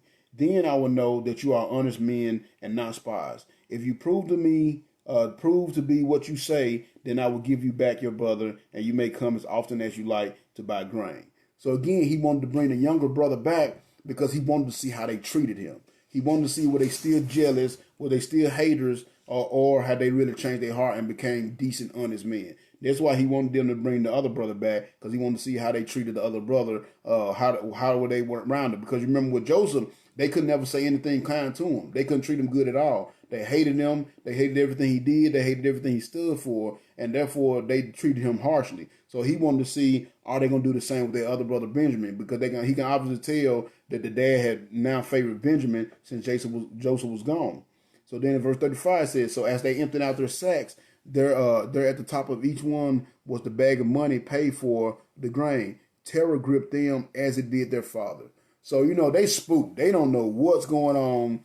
They have no clue that it's Joseph messing with them. But I mean, they have no clue. All they know is, man, we've done something, and God is obviously paying us back for what we did to Joseph, because this don't make sense. This good dude is rough on us. They got their brother Simeon is in jail, in prison in Egypt, and now they got to bring their younger brother, or they can't buy food, and they're going to starve to death. I mean, they have no clue what's going on. And I imagine, man, they had to be spooked. I imagine when they saw that money come out of the bag, that, man, their face probably turned ashen white because they were so scared of what was going on. But again, it was all part of God's plan. It was all part of Joseph getting victory over his haters. So in verse 36, it said, Jacob exclaimed, you have deprived me of my children. Joseph has disappeared. Simeon is gone, and now you want to take Benjamin too? Everything is going against me. Then Reuben said to his father, you may kill my two sons. If I don't bring Benjamin back to you, I'll be responsible for him. So once again, we see Reuben trying to step up, because y'all remember we talked about in the lesson Monday. Reuben, at this point, before all this happened, Reuben had a relationship with one of his father's wives and one of his father's concubines, and that was a big dishonorable thing to do back then. So everything Reuben did was trying to save face with his dad, and we see that again. He's trying to save face with his dad once again by saying, like, look, you can kill my kids if we don't bring them back. I'll be responsible for him. But Jacob, he wasn't having it. He said in verse 38, he said, but Jacob replied, my son will not go down with you, for his brother Joseph is dead, and he alone is left of his mother's children. If anything should happen to him, you will bring my gray head down to the grave in deep sorrow. So we see he still wasn't going to trust them with his with Benjamin, because Benjamin was his favorite. And we see he still didn't trust them with him because they was the reason. He knew that Jacob knew that the other boys was the reason that Joseph was gone. Of course, yeah, he got in his head. He justified like, well, he must have been torn by an animal. But the whole time, Jacob was a wise man. He was a man of God. So he knew, I guarantee he knew that his boys had something to do with it because he couldn't prove it. So he just had to go with the wild animal thing to kind of ease his conscience, to kind of give him some closure about the whole thing. Where it must have, because I'm pretty sure he told us that, well, if the wild animal got him, it had to be of God's will. But if he knew that his sons had actually sold him to slavery, he would have been upset about that. So I think he just, came up with an excuse for himself to help himself cope with the fact that his son was missing and just, say, well, maybe God did really take him, but at the same time, he knows that he's in sorrow. Now Joseph is gone, and of course he don't know Joseph is alive. Simeon, his other son, second to the older son, is in prison, and now they want the youngest to go with him, and Jacob like, nope, I'm not having it. Because what I'm saying, he's still my favorite, and I don't trust you guys enough to send him alone, because if I send him with y'all, he might not come back just like Joseph didn't come back. So now in chapter 43, it says, but there was no relief from the terrible famine throughout the land. When the grain they had brought from Egypt was almost gone, Jacob said to his son, go again and buy us a little food. So again, what you see the Lord is doing, what is the Lord setting up here? He's once again setting up a situation where they have to go before Joseph. So once again, he put them in a situation where Joseph have victory over his haters. And that's what will happen if you stay faithful. Don't let them haters take you off your game. Don't let them haters take you out of your character. Don't let the haters take you from the things you're supposed to be doing for God. You know what I'm saying? Just keep on going forward, and the Lord will put the very people that's hating on you, the very people that's always talking about you, the very people that's down on you, you'll have a day where those very people be the one that have to come to you and ask you for something. But when it happens, you're going to have to decide how you're going to handle it. Are you going to get your vengeance back on them, or are you going to forgive them and just keep on continue to put it in God's hands? And that's what Joseph had decided to do, and he's already decided what he's going to do. Now, right now, it seems like he's doing visions, but he's not. He's just testing them. So in verse 3, it says, but Judah said, the man wasn't joking when he warned that we couldn't see him again unless Benjamin came along. If you let him come with us, we will go down and buy some food. But if you don't let Benjamin go, we might as well just stay at home. Remember that the man said, you won't be allowed to come and see me unless your brother is with you. And again, he wanted the brother to be with him so he can see how were they treating him. Were they treating him the same, or have they changed? And then in verse 6, the dad, he was upset. He's like, why did you ever tell him that you had another brother? Jacob moaned. Why did you have to treat me with such cruelty? So in other words, like, why did y'all go down and run your miles? Why did you have to tell him that you had another brother? You didn't have to mention that. But the thing is, the dad didn't realize Joseph knew, because again, they didn't know it was Joseph. And that's what they told us in verse 7, said, but the man specifically asked us about our family. They replied, he wanted to know whether our father was still living, and he asked us if we had another brother, so we told him. How could we have known he would say, bring me your brother? So again, Joseph was setting them up from the beginning, because they didn't realize it was Joseph they were talking to, so he was setting them up for the beginning, and he already knew they had another brother, but again, he wanted to see were they going to be honest. He wanted to see had they changed their heart, and were they honest men, or were they still the same low-down scoundrels that sold them into slavery. So in verse 8, Judah said to his father, send the boy with me, and we will be on our way. Otherwise, we will all die of starvation, and not only we, but you and our little ones. I personally guarantee his safety. If I don't bring him back to you, then let me bear the blame forever. For we could have gone and returned twice by this time if you had let him come without delay.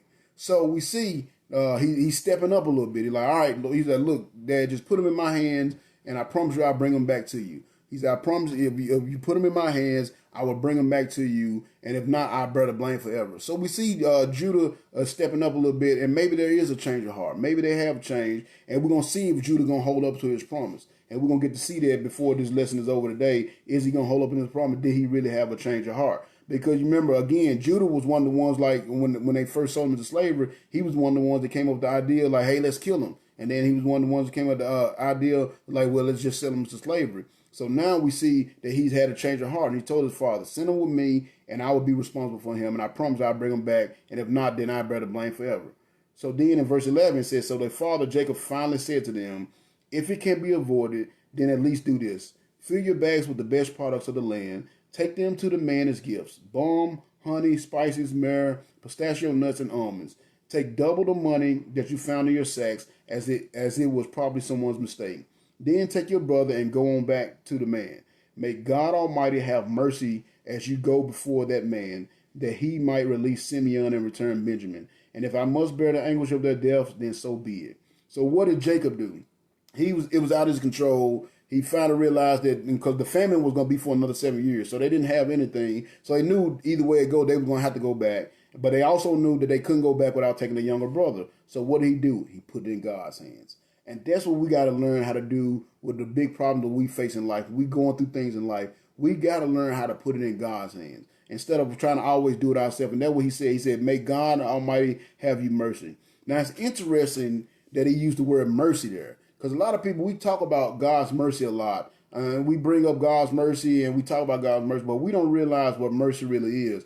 Mercy is when a punishment that we truly deserve is held back. That's what God's mercy is. Like by us being able to put our faith and trust in Jesus Christ and be saved from hell, that's God's mercy. Because everybody on this planet deserves to die and go to hell. We all deserve that. You know, I heard people say, "Well, I deserve," that Kit Kat commercial say, "You deserve a break today." You know, people are always thinking, "Oh well, no, I worked hard all my life. I deserve to have this boat. I worked hard all my life. I deserve to have this house or this car. I deserve to have this. I deserve to go on a vacation." No, what we deserve is to die and go to hell. But because of God's mercy, we receive salvation through Jesus Christ. So that's what mercy is. So it's funny that he used the word mercy there, because what these brothers are going through, they actually deserve it. You know, because they sold their own brother into to slavery. You know what I'm saying? And then went back and lied and told their father that he was dead. So they deserve what they was getting right now. But Joseph's gonna have mercy on them, and that's what mercy is. So whenever you hear mercy or you talk about mercy, make sure you're using it in the right aspect. It's when something you did and you deserve to be treated a certain way, but because of mercy, it was held back. And that's what God's mercy is for us. Because of the way we live our life, because we are all low down, rotten sinners, we deserve to die and go to hell. But because of God's mercy, we receive faith, salvation through faith and trust in Jesus Christ. So that's what mercy is. So it's funny that he used that mercy, that word mercy right there, because what they're going through, they actually deserve it for what they did to their brother. But again, mercy is going to come through. And I heard the song the other day. It said, "God mercy also always outweighs his wrath." And that's true here. And because Joseph is the man of God, his mercy is going to outweigh his wrath. Because again, he could be upset. It's been 20 years. He's been a slave in the land of Egypt, but he's going to show mercy on his brothers. But he's going to have a little fun with them. He is going to have a little fun with them, but he's going to show mercy. And everything he's putting them through is to test to see, are they still the same low-down scoundrels they used to be, or have they changed their heart and they're actually become decent men over these last 20 years. So then in verse 15 it says, "So they took Benjamin and the gifts and doubled the money and herds of Egypt, where they presented themselves to Joseph. Now, when Joseph saw that Benjamin was with him, he said to the manager of his household, 'These men will eat with me this afternoon. Take them inside and prepare a big feast.' So the man did as he was told and took them to Joseph's palace. They were badly frightened when they saw where they were being taken. So again, they was scared. They were scared to death because they had no clue what's going on. This whole time, everything all they expected was to go down to Egypt and buy some grain. They did not expect to be going through all this, being accused of being spies. Simeon has been in prison. I don't know how long. They didn't really specify how long they had been gone when they went back home. But Simeon had been in prison this whole time. All of them spent 3 days in prison when they first got there. So I mean, it's crazy. They don't know what's going on, and they're badly afraid. And now this dude is about to take them to his palace. And remember when they left last time with the grain, their money was found in the sack. So now they like, man, what is he gonna do? He's trying to set us up. Matter of fact, in the next verse it says, it's because of the money returned to us in our sacks, they said. He plans to pretend we stole it. Then he will seize us as slaves and take our donkeys. And to be honest, again, we go back to that mercy word. That's what they deserve for that to happen because of what they did. They deserve for that to happen. But again, mercy is going to come to place here. God's mercy always outweighs God's grace, and the same is going to happen with Joseph. But again, he's going to put them through a few things to make sure that they have changed their heart and they're no longer the low-down scoundrels they used to be that sold them into slavery. So But again, everything they saying, it should happen to them, and they still got that guilty conscience because they know what they did to Joseph was wrong. And they've been carrying this around for 20 years because they know what they did to him was wrong. So in verse 19 it says, "Now as the brothers arrived at the entrance to the palace, they went over to the man in charge of Joseph's household. They said to him, 'Sir, after our first trip to Egypt to buy some food, as we were returning home, we stopped for the night and opened our sacks. The money we had used to pay for the grain was there in our sacks. Here it is. We have brought it back again. We also have additional money to buy more grain. We have no idea how the money got into our sack.'" So they were trying to save face. They were trying to, look, man, I don't know what happened. We brought the money. It was in our sack. We did not steal it. So they were trying to save face in case he was going to try to accuse them of stealing the money. But then 23 said, "Relax, don't worry about it." The household manager told him, "Your God, the God of your ancestors, must have put it there. We collected your money all right." Then he released Simeon and brought him out to them. So again, they have no clue what's going on. Like I said, this is the ultimate prank, the ultimate punk, whatever you want to call it, because they have no clue what is going on. But Joseph is messing with their head a little bit so he can see how their heart has changed. So in verse 24 it says, "Now the brothers were then led into the palace and given water to wash their feet and food for their donkeys. They were told they would be eaten there, so they prepared their gifts for Joseph's arrival. When Joseph came, they gave him their gifts." And get this what happened. It said, when Joseph came, they gave him their gifts and bowed low before them. So remember, all of this started because Joseph had a dream and told them one day that they was going to bow low before him, and they hated him so much because of his dream that they sold him to slavery, and that's how all this came about. And here we go, 20 years later, guess what? This is the second time that they've bowed low before him, just like the dream said. Just like God showed Joseph was going to happen, they've done it twice already, willingly. And they got mad at this man and did all these things to this man because he told them they were going to do this, and they did exactly what he told them they were going to do. See, that's God there. That shows you that God was involved the whole time.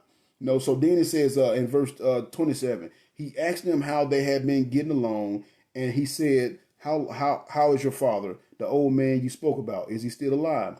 "Yes," they replied, "he is still alive and well," and they bowed before him again. So 3 times they bowed before this man.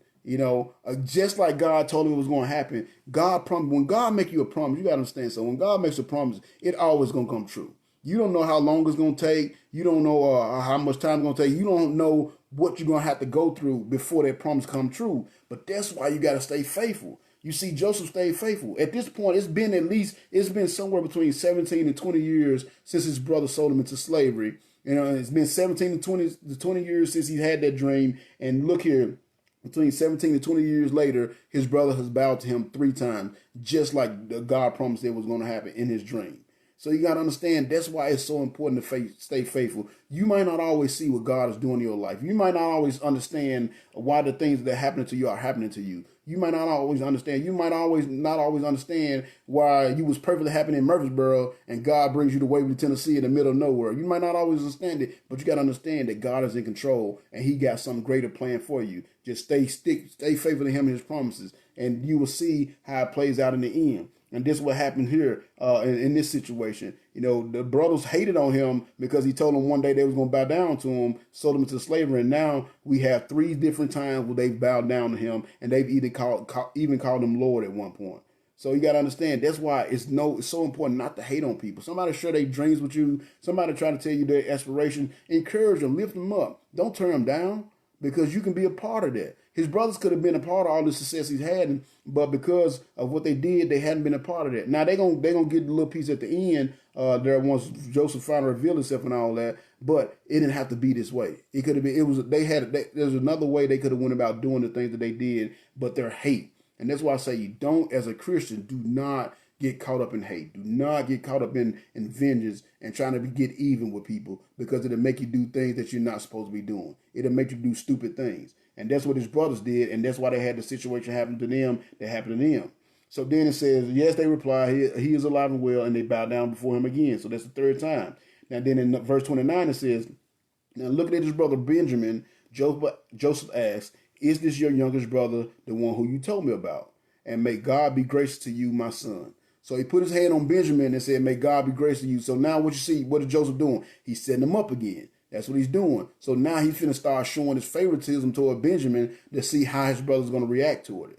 So again, he's being faithful again. He's setting them up again to see have they really changed their heart. So he starts showing his favoritism to Benjamin, and he gave him a blessing right off the top. So then in verse 30 said, then Joseph made a hasty exit because he was overcome with emotion for his brother and wanted to cry. Going into his private room, he wept there. Then he washed his face and came back out, keeping himself under control. Bring on the food, he ordered. So again, he just saw his brother for the first time in 20 years. And, he get to see how his brother's grown. And I'm pretty sure they probably looked alike, and everything. And plus, he was his full brother. The other ones was really his half brother. They had the same dad but different moms. But him and Benjamin had the same dad and the same mom. So you got to imagine when he saw him, he was emotional. He wanted to, probably wanted to reach out and hug him, but he didn't want to give himself away just yet because he still had one more test he had to put them through to see had they really changed. So then in verse 32 it says, now Joseph ate by himself, and his brothers were served at a separate table because the Egyptians sat at their own tables because the Egyptians despised Hebrews and refused to eat with them. So again, he's still playing his part. He's still playing. He didn't want to reveal himself just yet. So he's still playing his part. And remember, at this point, he's never spoke to them in the Hebrew tongue. So they really think that this man is an Egyptian. So he had to continue to play their part by, eating at a separate table because he didn't want to give himself away just yet. So then in verse 33, it says, so Joseph told each of his brothers where to sit. And to their amazement, he seated them in the order of their ages from the oldest to the youngest. The food was served from Joseph's own table, and he gave the largest serving to Benjamin, 5 times as much as he had given any of the others. So they all feasted and drank freely with him. So again, you see what he's doing. He's setting them up. He's showing Benjamin this favoritism to see, are they going to still hate Benjamin like they used to hate him, or have they changed? So he set them. Now he kind of gave them a clue to who he was, and they thought about it. But again, they have no clue who they're dealing with, because again, it's been almost 20 years. So, and they're in a whole different land. So there's no way that they even suspect that they're dealing with Joseph right now. And again, his appearance over the 20 years, his appearance has changed so much that they didn't even recognize him. He's talking to them in Egyptian, not Hebrew. So they have no clue what's going on. But yet he was able to sit them in order from the oldest to the youngest. Now, me, I'd have been like, man, that's weird. Where did he know that? And they probably thought about that, but again, it just went over their head. They had no clue they were sitting with Joseph because they was pretty sure that by this time he was gone. You know what I'm saying? He was dead because they hadn't seen him in almost 20 years. But he still set them up. He set them up for one more test. And we're going to go through this last test, and then we're going to stop here, and then we'll have a conclusion when we come back Monday. So he set him up for the test. He's already gave Benjamin his blessing. And you can always tell immediately he's showing Benjamin favoritism. And when they sit down to eat, he gave Benjamin 5 times more food than he gave any of the others. But you see, it said then they all feasted and drank with him freely. So see, they weren't fazed by it. So it shows, okay, maybe they have changed. But now he's going to put them to the final test to see have they really changed. And we're going to see that in verse chapter 44. So then in chapter 44, it says, now when his brothers were ready to leave, Joseph gave these instructions to the man in the charge of his household. Fill each of their sacks with as much grain as they can carry, and put each man's money back into his sack. Then put my personal silver cup at the top of the youngest brother's sack, along with his grain money. So the household manager did as he was told. So again, he's setting them up. This is, like I said, this is like the ultimate pump, the ultimate setup, and he's setting them up because he wants to see have their hearts changed. Again, I want y'all to understand, he was a man of God. He's not doing this out of vengeance. He's not doing it out of revenge. Although, again, I'm pretty sure he's enjoying a little bit of it, getting back at him a little bit, but he's not doing it out of a place of hate. He's doing it out of a place of necessity because he wanted to make sure they've had that change of heart before he gives them the power that they're about to get as they, once he reveals that they're his brothers to the Egyptian. So in verse 3, it says, now the brothers were up at dawn and set out on their journey with their donkeys loaded. But when they were barely out of the city, Joseph said to his household manager, chase after them and stop them. Ask them, why have you repaid an act of kindness with such evil? What do you mean by stealing my master's personal silver cup, which he uses to predict the future? What a wicked thing you have done. So again, he set him up. He sent this guard out there. He put the cup in Benjamin's bag, and then he sent this guard out there to tell him, like, why did y'all steal? Even though he put it in there because he set him up. He want to see what they're gonna do. Are they gonna leave Benjamin, to his own devices like they did with Joseph, or are they gonna step up and take care of their brother? So then it says in verse 6, it says, so the man caught up with them and spoke to them in the way he had been instructed. What are you talking about? The brothers responded. What kind of people do you think we are that you accuse us of such a terrible thing? Did we bring back the money we found in our sacks? Why would we steal silver or gold from your master's house? Now check out the statement they make, and this is what they're gonna kind of. My grandma used to say, "Don't let your mouth overload your butt." She used to say that, and this is what they did. They let their mouth overload their butt. It says in verse 9, "If you find this cup with any one of us, let that one die, and all the rest of us will be your master's slaves forever." So that's what they told, because they was pretty sure that that they hadn't done this thing. Neither one of them had done this thing. So that's why they made that brash statement like that. Like, if you find it, whoever you find it with is gonna die, and the rest of us is gonna be your slave. And they don't realize they just set themselves up.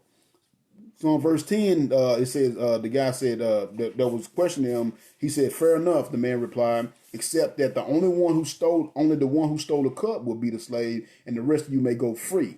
So you see what he's doing? You see how he's setting them up? So because the cup is in Benjamin. So he's setting them up to where they're going to have to make a choice. Is they going to let Benjamin go back and be the slave and forget about him and care about themselves? Or are they going to step up for their brother like they didn't do with him? Because they didn't do it with him. Nobody stepped down. Reuben tried to step up, but at the same time, he tried to do it slick. So he want to see, is somebody going to step up and take care of their brother? Or are they still the same jealous, low-down scoundrels that they used to be? Because at this point, he's been showing favoritism to Benjamin, and it's obviously that Benjamin is still his dad's favorite as well. So they want to see, have these men really changed? So then it says in verse 11, they quickly took their sacks from the backs of their donkeys and opened them. Joseph's servant began searching the oldest brother's sack, going down the line to the youngest, and the cup was found in Benjamin's sack. Man, could you imagine that? Could you imagine? Because they've already made this promise to their dad that no matter what, they were going to bring Benjamin back. So they already made that promise. Judah has already made that promise to his dad. Judah and Reuben really made that promise they're going to bring the boy back. They know that the boy is the dad's favorite, and they know that if the boy don't go home, that it's going to kill their dad. So could you imagine the looks on their faces when I wish they had camera phones back then. I would love to have a picture of that when they opened up that sack and they saw that their cup was in Benjamin's sack. I bet they heart probably jumped out of their chest when they saw that. And it said, matter of fact, in 13, it shows how much anguish they was in. In verse 13 it says, at this, they tore their clothing in despair, loaded the donkeys again, and returned to the city. Joseph was still at home when Judah and his brothers arrived, and they fell to the ground before him. So now, that's the fourth time that they bowed low before him. And remember, all of this started because he told them one day they were going to bow low before him, and they hated on him so much. They hated him so much and hated on him because of his dream that they sold him to slavery. That's what started all this. And now we look at 20 years later, they bowed before him 4 times already, willingly.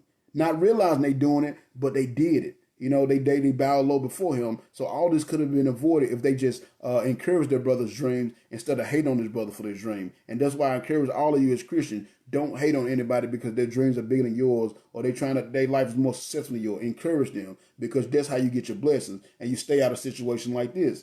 So they when they arrived back, it says in verse 15, what are you all trying to do? Joseph demanded. Didn't you know that a man such as I would know you who stole it? And Judah said, oh my Lord. Again, call him Lord again. Oh my Lord, what can we say to you? How can we plead? How can we prove our innocence? God is punishing us for our sins. So again, we see they've been toting his guilt around the whole time. And I think that softened Joseph's hearts as well, because Joseph know when he said God is punishing us for our sins, Joseph know that what he's referring to, what they're referring to. They're referring to the fact that they sold him into slavery all those years ago. So that shows Joseph that, okay, they didn't quite forget about me. They did have love for me. It's just the hate that they had for me made them do something ignorant, And that's what he wanted to see. That's why he was testing them. But again, they've been toting his guilt around all this time, and we see it here. So then again, they said, my Lord, we have all returned to be your slaves, we and our brother who had your cup in his sack. So what happened? They had a change of heart. They had a change of heart. So instead of leaving Benjamin and all right, to take their own butts, kind of like what they did with Joseph, they was more concerned with themselves. They went back and they all, gave their life for their brother. Like, look, all of us will stay. But then Joseph, again, he wanted to test them. He said, no, Joseph said, Only the man who stole the cup may be my slave. The rest of you may go home to your father. So then it said, then Judah stepped forward and said. So again, he gave him a way out. He wanted to test him one more time. He said, nope, just the one who did it can stay. Everybody else can go home. Because he wanted to see, were they going to be selfish? Were they going to leave their brother there in the hands of Pharaoh, of this man? Or were they going to fight for their brother? Was somebody going to step up? Because nobody stepped up for Joseph. You know, Reuben, like I said, Reuben tried to step up, but he did it slick. He was the oldest. He had the authority to say, no, we're not going to do this. But instead, he went in cahoots with them, planning on rescuing Joseph later on, but it backfired on him. While he was gone somewhere, they sold him into slavery. So he wanted to see, was somebody going to step up for their brother? You know, yeah, all of them volunteered to stay behind, be like, nope, you ain't got to stay behind. I just want the one. He wanted to see, was somebody going to step up for their brother, and Judah stepped up. And it's going to show Joseph that they really had a change of heart. Because it said, then Judah stepped forward. He said, my Lord. So this is the third time, like I said, at this point, you know, they hated on him because he said one day they won't bow down to they was gonna bow down to him. And at this point, they bowed down to him 4 times, and they've called him Lord 3 times. You know, and they didn't even realize it, that the dream that Joseph told they were gonna have has come true right before their very eyes. And it said, then Judah stepped forward and said, my Lord, let me say just this one word to you. Be patient with me for a moment, for I know you could have me killed in an instant as though you were Pharaoh himself. So again, we see they realize the power that Joseph had. They realize the elevation that Joseph, of course, they don't know it's Joseph, but they realized the person they dealing with was a powerful person. And again, that was one of our rewards that we talked about in the lesson we did Monday, number 3, God's power. See, they pretty much saying, look, we realize that you have the same authority and power as Pharaoh. And you know, so just please be patient with us and just hear me out. This one thing. Now, this part here is really sad to me, man. It tears on my heartstrings because I see what they do. They step forward for their brother, and it really turns my heartstrings. I'm not gonna cry. You know, I've never cried reading this before. At least that's what I'm gonna tell you guys. But you know, what I'm saying, it really do touch my heartstrings because you see the change that these guys have made. You know, they made a mistake 20 years ago where they sold their brother to slavery, but they did change. You know, so that guilt got to them, and over the years they did change. They became decent, honest men, and we're gonna see it from this right here. So Judah come forward, and he asked them, "Give me a moment to speak, and I got something to say. And after say this, you can basically do what you want to with us." And he makes this speech, this heartfelt speech. So in verse 19, I'm gonna read through the whole speech because I don't want to interrupt it, and it's gonna kind of finish us up. So verse 19 said, you asked us, my Lord, that's the 4th time. So now they've called him Lord 4 times. They bowed low before him 4 times. He said, yes, you asked us, my Lord, if we had a father or a brother. We said, yes, we have a father, an old man, and a child of his old age, his youngest son. His brother is dead, and he alone is left of his mother's children, and his father loves him very much. And you said to us, bring him here so I can see him. But we said to you, my Lord, the boy cannot leave his father, for his father would die. But you told us, you may not see me again unless your youngest brother is with you. So we returned to our father and told him what you had said. And when he said, go back to Egypt and buy us a little food, we replied, we cannot unless you let our youngest brother go with us. We won't be allowed to see the man in charge of the grain unless our youngest brother is with us.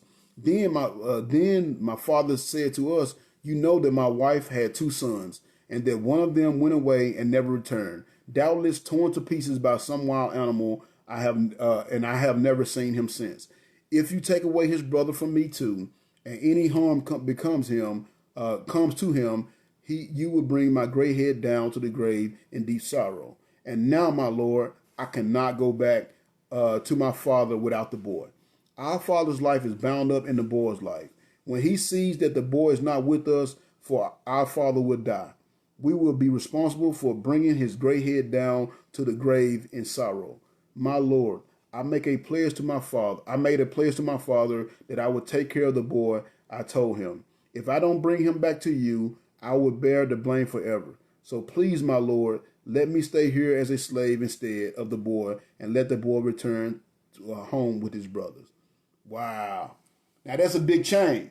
There's a big change there. And I get chills when I read that because it shows they harsh change. They learn from their mistakes. Yeah, they was younger, they made a mistake, but they learned from their mistake. So we can look at it as our Christian lives. Yes, when we're young Christians, we might get out there, we might judge some people, we might rub some people the wrong way, we might come at some people the wrong way, we made mistakes, but you still have time for your heart to change if you want to really better yourself. And we see over these 20 years, 17 plus years, let's say 17 plus, that these guys' heart has changed. And now Judah was willing to risk his own life for his brother. When at the first time this happened, they actually they wanted to take their brother's life because they was hating on him. But now, fast forward 17 plus years, they've changed, and he was willing to risk his life for his brother.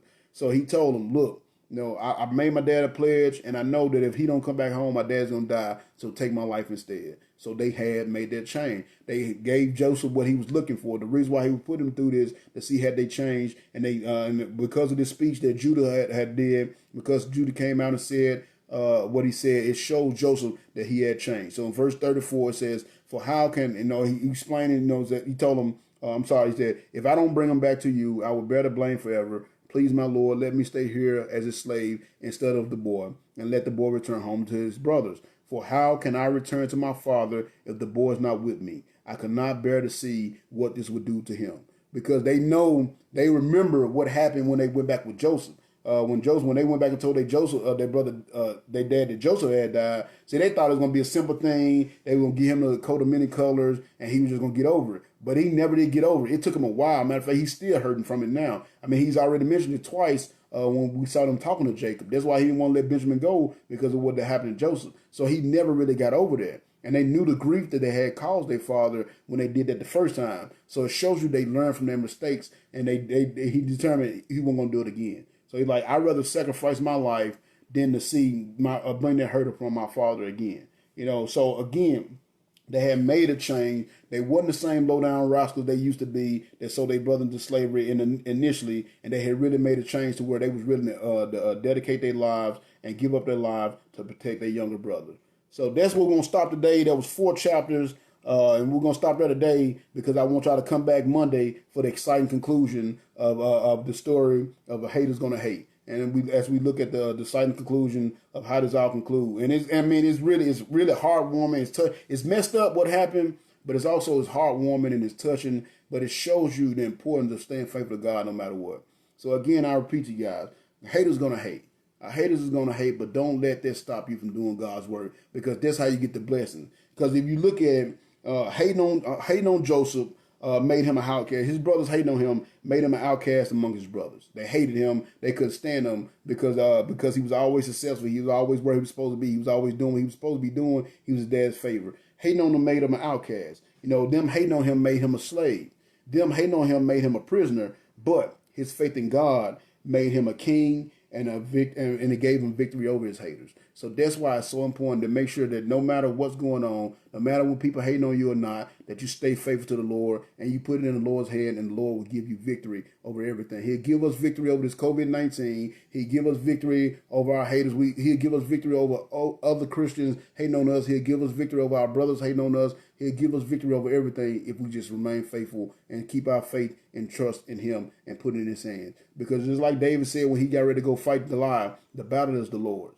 The battle is the Lord. You just keep on doing what the Lord wants you to do, and he will take care of everything. And we see how he did here with Joseph. So, like I said, Monday will be the exciting conclusion. There's 3 more chapters, and we'll finish up the life of Joseph, and we're gonna see how all this played out, and how Joseph. I want to do this like I know I'm shocked too. She'll tell me about it later on.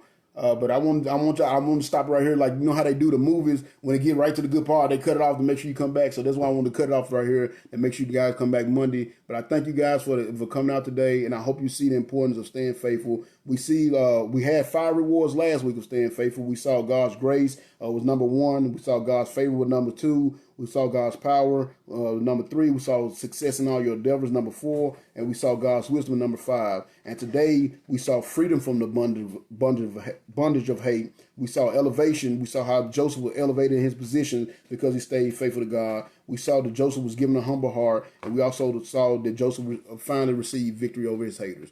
So when we come back Monday, we will finish up the story, and we'll get ready to start our next chapter on A Hater's Gonna Hate. So a couple of announcements before we get out of here. Remember, if there's anything out there, anything that you guys want to discuss in particular for the next, like I said, for the next week or so, we're going to do this Haters Gonna Hate. But after that, we can go in any direction. So if anything you got in your mind that you want to talk about, y'all inbox me and I'll do a lesson on that.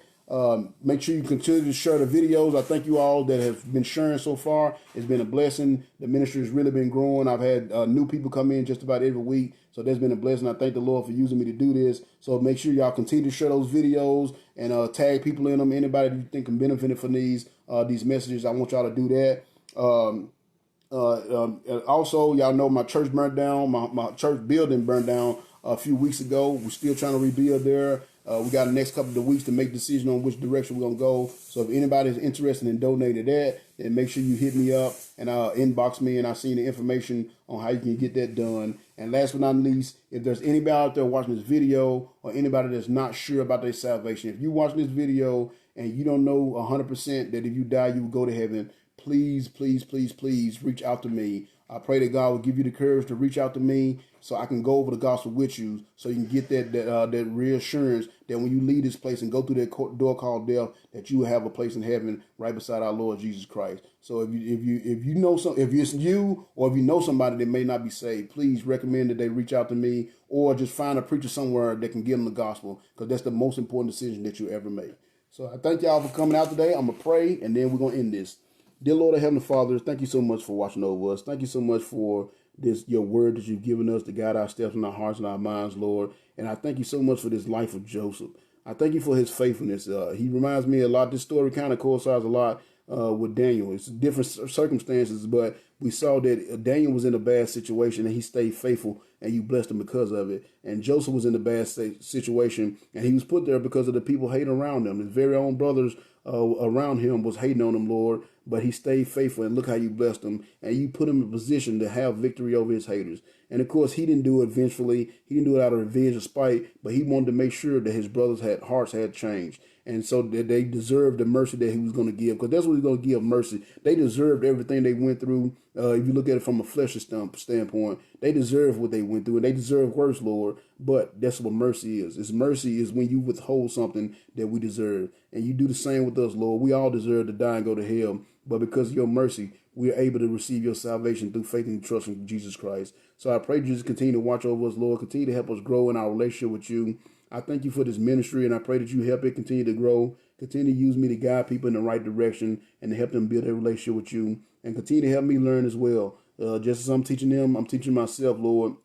Just like the Bible say, iron sharpens iron. And I thank you for all the ones that's joined in, the ones that's here faithfully, and the one that was able to stay throughout the whole broadcast. And I just thank you for bringing them into my life and bringing me into their lives as well, and using me to help them build a relationship with you. We ask you to watch over this country right now. Just keep your hand upon us, Lord. I think more than anything, outside the COVID-19, I think the thing we need to be praying for the most is that you help us to see, open our eyes and humble our hearts, and help us to see how far away from you we've gotten. Our foundation was built upon you, Lord, and there was a time when we served you and we would never do the things that we were doing. It would be unheard of for us to do the things that we're doing these days, Lord, but we've gotten away from you. And I pray that you would touch all of our hearts and open our eyes so we can see how far away from you we've gotten.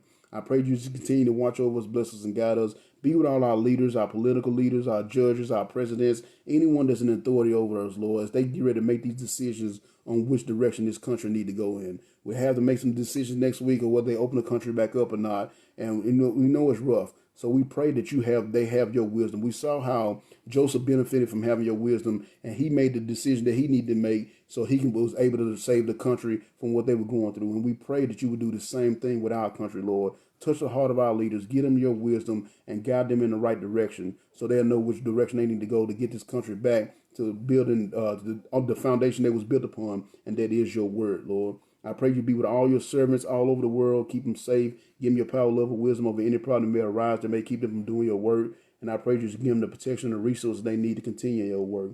I pray you be with all those that are part of my ministry.